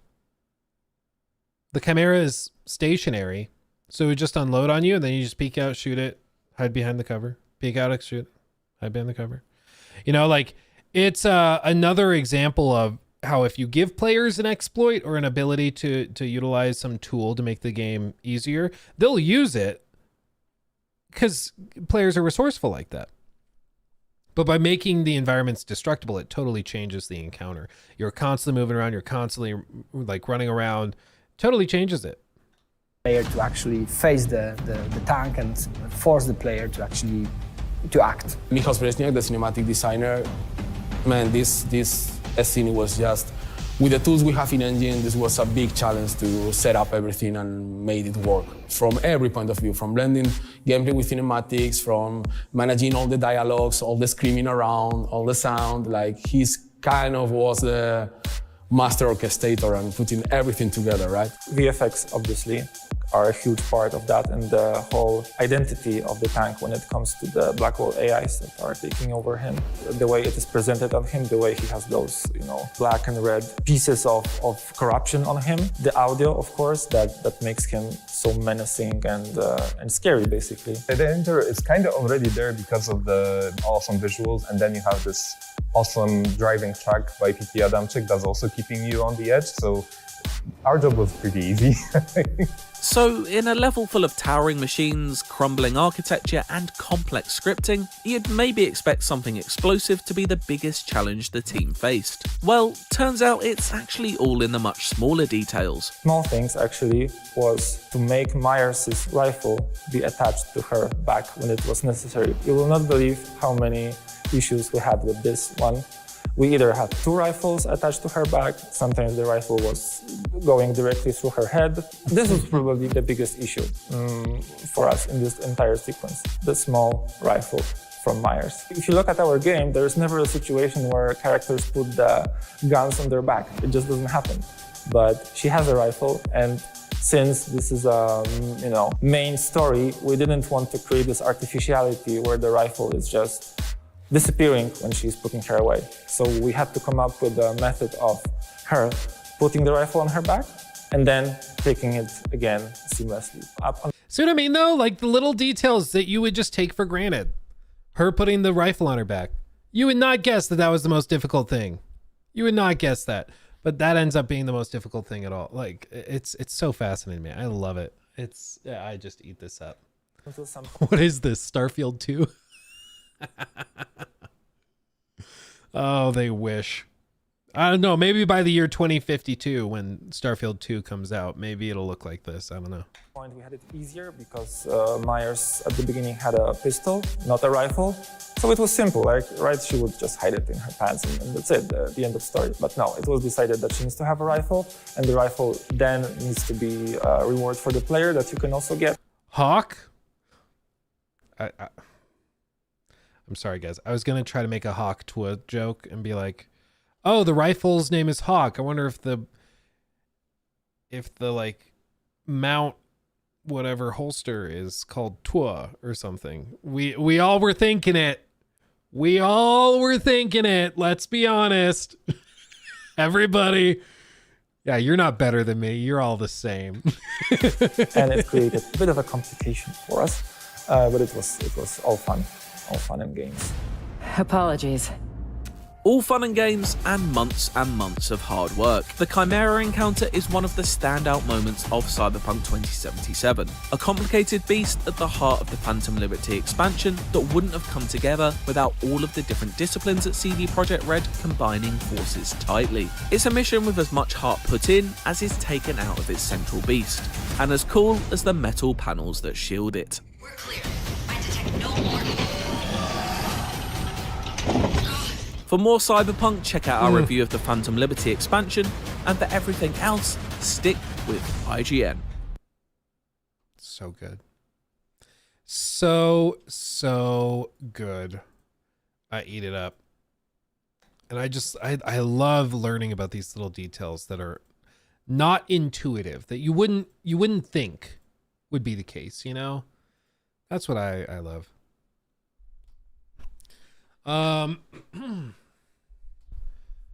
Okay. Real quick, let's look at this. Let's look at this. I just want to touch on this real quick, just before we lose track of it. And then I'll catch up on super chats and stuff. I might be all caught up, actually, because I've been trying to keep up with it as we go through. Historical part of it, yeah, I think we caught up on that. And then Halo, are you planning on playing the Diablo DLC? I might pop into it and try it. I haven't like kept up. I don't have any like super high level Diablo characters, but I might try it, especially if people are liking it. Oh, Loop, thank you for resubbing. Oh god. Huh. Oh, I guess reviews just dropped. What are people saying? Metacritic 86, lots of 9s, 8s. Okay. Nice. That's good. That's good. So yeah, I might have to try it. Might just have to try it. I wanted to touch on this though, because we talked about this a couple of times. New segment. A lot of people have pointed to like From Software. Oh, they're like one of the best studios in the industry. And without a doubt, they put out some amazingly high quality stuff consistently with their iterative processes of just like, you know, making little bitty improvements as they go along. And then they add up over time into these huge leaps forward over the competition. But they did just announce they are increasing employee salaries by 12% starting April of 25. Now, this comes on the back of some other reporting people have done where former employees of From Software have come out and been like, I know we made some amazing stuff. We did not make a lot of money doing it. Like, yes, we made some of the most profitable games and some of the biggest selling games for our publisher Bandai Namco for years and years and years. But the actual developers, not getting very much of that money. Most of that money is going to the owners of From Software. I don't know if Hidetaka is getting big pay cuts either, but it like most of the lower level employees were making an average of between like I think it was about $1,700 USD per month was like the starting / average salary for low level employees. Which when you convert it out, I mean that's you literally will make more working at McDonald's. But they've adjusted it. Which is what Dark says on Twitch, but only to adjust for the inflation in Japan last year. Yes, so this is important to note. So it's 12%. And the new starting salary for new graduates will increase from 260,000 to 300,000 yen monthly. And they say we are working towards stable income and rewarding work and a rewarding work environment where our employees can apply themselves to development. Now, if you just convert this, just so people have an understanding of where we're at, like this comes out to the equivalent of 2,000 USD per month. Now, this is in Japan, to be clear. So standards of living are different. Costs of living are different. Expectations for certain things will be different. You know, there's differences in healthcare costs. There's differences in food costs, differences in whether you need a car or whether you need an actual house or you live in an apartment, things like that. So we're talking about two very different places in the world at the end of the day. Okay, so just to be perfectly clear. But let's do this because we were saying they're adjusting for inflation. So yen inflation calculator. Let's try this. Inflation tool. Amount, it was 260,000, I believe. In 20, let's do 20, let's give it a couple years because usually it doesn't like fully adjust after just 1 year. So if we even go like just to COVID or like 2019 pre-COVID and we adjust, like It pretty much just adjusts the salary to be in line with inflation over the last 5 years, with like a little bonus of maybe $100 a month, $200 a month, maybe. Not even, because it's going from $1,700 a month to like $2,000 a month, so like an extra $50. So they've pretty much adjusted the salary to be in line with inflation over the last 5 years, which is, that's fine. Like, I'm glad they're doing it. It's better than not doing that. So it is an improvement. But I do just want to stress that, like, anybody who assumes that From Software, well, they charge $60 for Elden Ring, and yeah, their expansions are really impressive, and that all is absolutely true. But they also have a company culture of pretty egregious crunch based on reports of former employees. And they also have some of the lowest pay rates of any developer in that area of the world, certainly globally. I mean, I think the average salary at like Ubisoft Quebec is like 88,000 versus 24,000 at From Software. Like, that's crazy. Average salary in Japan is like 335,000. So they're a little bit below the average. Okay. As a world-class developer. Like, I'll tell you, Elden Ring probably made $1 billion. I don't know exactly how much they made, but probably about $1 billion when all was said and done. Especially with Shadow of the Erdtree. And where's all that money going? It is not going to the team. It is not going to the team.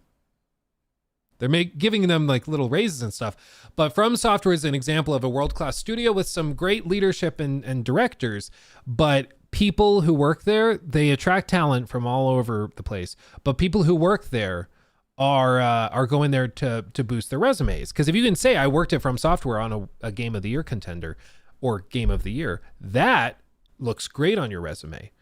But it's not probably the place you want to end up working forever. You probably want to get your resume built up and then go find jobs at companies that pay better, who want access to your expertise and your experience.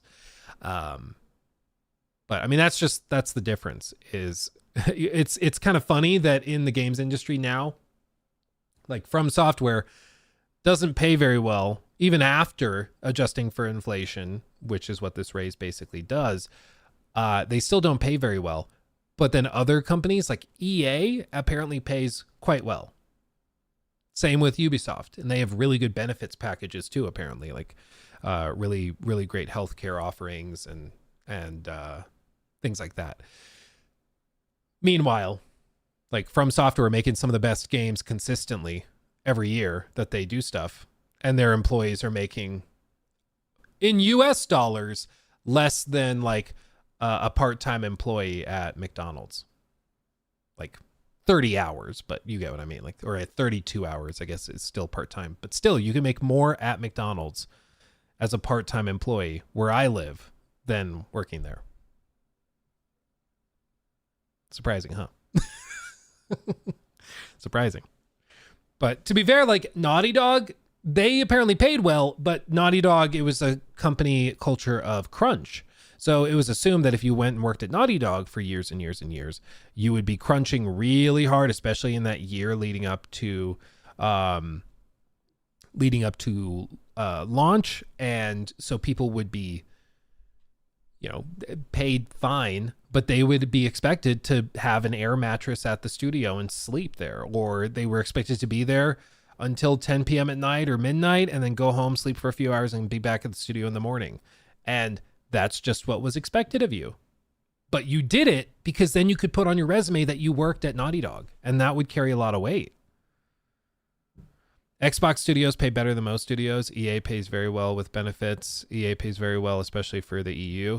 Well, any of those huge corporations, they also have typically really good benefits packages. So I know people who have worked at Ubisoft and people who have worked at Microsoft, and if you can get a salaried position, it's pretty nice. It's pretty nice. Build a studio in third world countries and speed up development. The problem is just finding like wherever the talent is concentrated. You have to get those people to come out.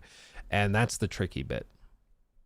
That's the tricky bit. Because the reason a lot of people are like, why do companies like Ubisoft or EA or whoever, why are they making centers of their operations in like San Francisco, like one of the most expensive areas in the entire country? And it's because that's where a lot of the developers live. Like, that's just where it is. That's where they have to go.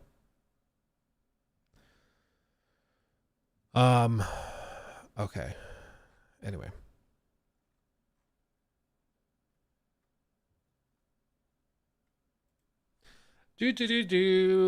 Sweatshop Game Studios.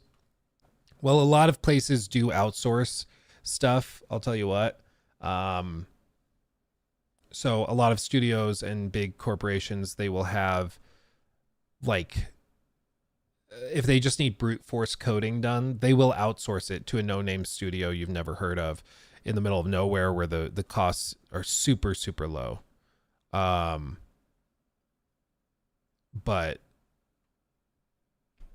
it does just take, it depends. But they'll keep that stuff hidden, of course. You need to play Astrobot? Oh, I've been playing Astrobot. Astrobot's great. I agree. I love Astrobot. Nobody's doubting that.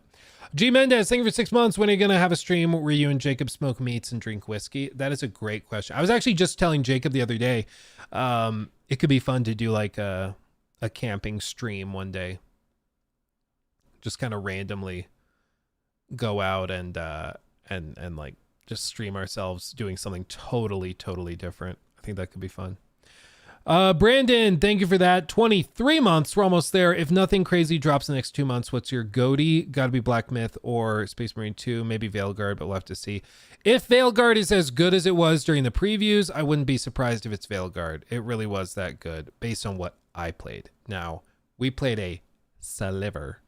There is a lot of game outside of those slivers. So they might have just picked the few really good sections of a 60-hour game, and the rest of the 60 hours are really bad. That's very possible. That happens. But maybe the rest of the game is that good. We just have to wait and see. But we'll see when reviews drop, whenever. I would guess they send out review codes in like a week or two, but we'll see.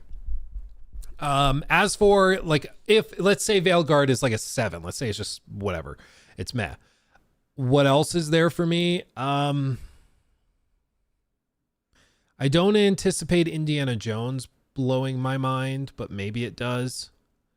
But that also to me just screams like 8 out of 10 or 8.5 out of 10. So maybe it's amazing, but I don't really expect it to be beyond that. Like, out of the stuff we've gotten so far, I think Final Fantasy VII Rebirth is up there. It's really, really good. Space Marine 2, for me, I really loved it, but I like Warhammer. So I'm a little biased there, full transparency. Helldivers 2 was really impressive, came out of nowhere. Maybe I should just ironically give it to Suicide Squad. That would be funny. Maybe that's what we do. Stellar Blade, yeah. Yakuza was really good. Yeah, I think Yakuza is going to be slept on. It kind of always is, but like anything Yakuza related. Flop of the year? I mean, I think you've got to give it to Concord. There has never been a game on that scale launched and then shut down within 2 weeks. Like, you could say the day before, but the day before was pretty transparently a scam before it launched. Concord had like the PlayStation machine behind it. So I don't think anything's quite on that level.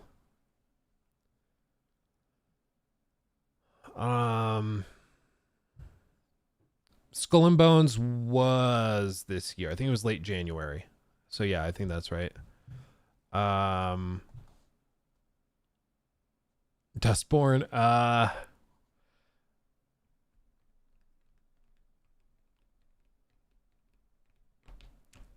if I had to put money on it, I think they nominate Astrobot. I think they nominate Rebirth. I think they nominate Helldivers 2.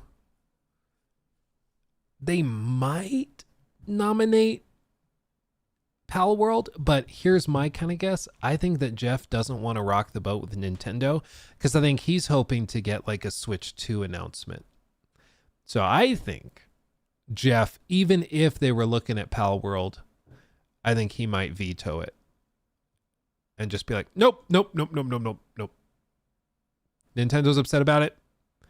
We're just going to cut that and try to play nice with Nintendo because we want them to be happy and give us Switch 2 announcements. I think that's a big part of it. Maybe not. I don't know, but I do think that is a consideration. No, I think, like I said earlier, Folly, I think if you didn't, because we didn't give Phantom Liberty a chance at Game of the Year last year, I don't think you could give Shadow of the Erdtree a chance either.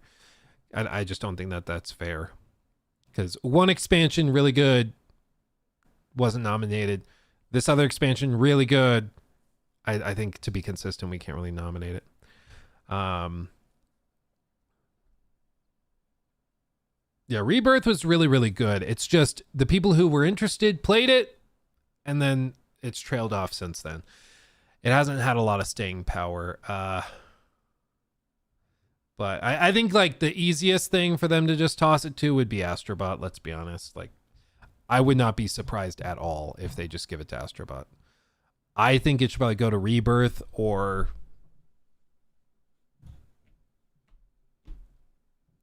maybe Space Marine 2. Well, maybe not Space Marine. Space Marine 2 is like, it's got some problems. So maybe Helldivers 2, because that came out of nowhere and was a big success. But I don't know. It's a tough year. It's a weird year. There's not really a slam dunk. Last year there were like two. It was like, okay, Tears of the Kingdom and then Baldur's Gate 3, you know, both of these could easily take it and none of us would really be surprised. But with this, it's Wukong. I just think no journalist is going to vote for it because they have such a weird hard-on for hating it. Like, you know, IGN, like the way that they choose this, the nominees and the winner, is it's a panel of like games journalists and industry insiders and stuff. And they are all weirdly anti Black Myth Wukong for whatever reason. And so I can't see those people, after hating on the game for some stupid reason for so long, because the logo looks vaguely like a sperm, I guess, they're going to pivot off and like all of a sudden be voting Game of the Year. I just don't think so. Because it's from China. I think it's pretty clearly that there were some people that thought the studio, members of the studio, were sexist and said some nasty things or raunchy things on social media, and therefore the game doesn't deserve to win any acolytes. It doesn't deserve to or accolades. Please, no more accolade. It doesn't deserve any accolades. It doesn't deserve to be successful. It should be, you know, canceled, quote unquote. And when it was really successful, they seethed. They freaked out. So anyway, start your own Goaty stream, invite Joe or Maddie, etc. I don't think Maddie would do it. I think Maddie is upset about Starfield and coverage over that stuff, which is fine. I mean, it's whatever. Jor, I think it could be really funny. But let's be honest, it's going to go to Lego Horizon. Let's be honest. He'd give it to Lego Horizon. Let's be perfectly real. Or Sparking Zero. Who knows? Who knows? Oh man. Oh, Jor. It's so funny. I think I might try to buy him like a Sparking Zero t-shirt or something. Or we'll do like a members only video and I'll pay Jor after like $100 to play some Sparking Zero. We'll just put that up. I think that could be really funny. I think it'd be really funny. Madness of 70. I honestly, I have no idea. I just get the vibe that he was very excited for Starfield, and I've been since like a year before it launched. I've been very skeptical of it, and I've noticed that a lot of Xbox guys feel as though Starfield got more hate than it deserved. When I think it got, honestly, I don't think it got enough. I think people are being too soft on it. So I've just noticed that a lot of Xbox guys are particularly sensitive when it comes to Starfield stuff, and I've kind of been the front runner on Starfield. I would say reality checks, but who knows? Starfield is a shitty game that I personally enjoyed. Yeah, and that's fine. I just think that if you coddle them and refuse to acknowledge the actual problems with it, it doesn't actually help Bethesda get any better. And I feel like a lot of Bethesda fans are not being super real about the state of that game and the quality level that Bethesda's putting out. So anyway.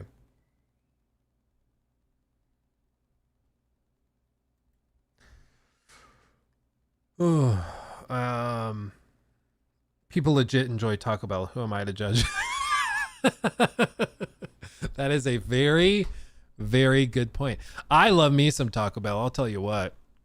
I'll eat that all day long. All day long. Will it destroy my bowels? Yes. Do I care? No. No. I'm very happy about it.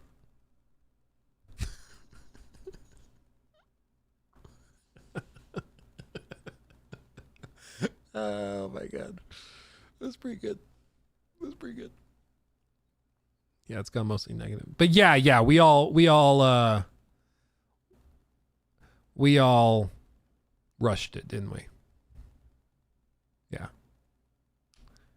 Yeah, for real. For sure. For sure.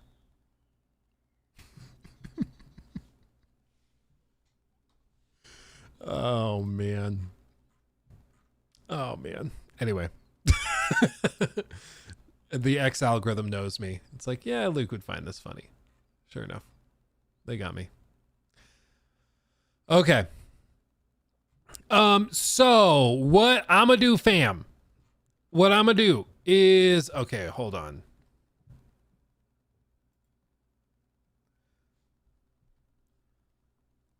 Look at this thing. Look at this thing. Here's your chance to win a unique custom Space Marine 2 PlayStation 5 blessed by the Emperor. The lucky winner will also get a key for the game. Follow us, retweet and like this post, and reply with hashtag Space Marine 2. Okay, that's pretty badass, man.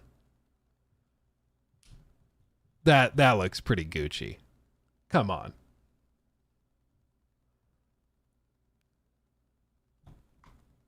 This is why you need more games that are based on like tabletop RPG franchises, because those people, they love minis and they love painting and they're good at it.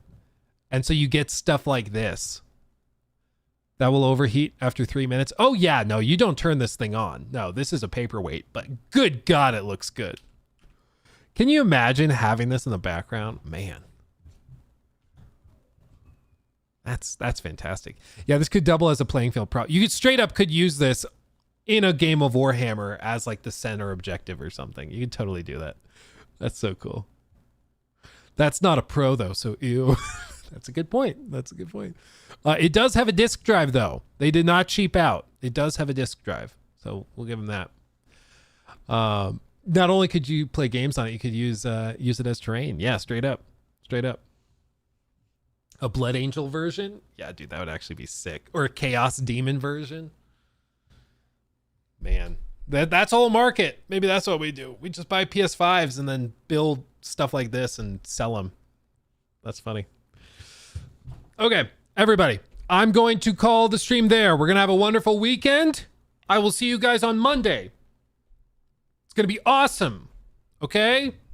We're going to talk about more stuff. We're going to talk about games that we like. We're going to cleanse our brains of Sharded Space and Suicide Squad Season 3.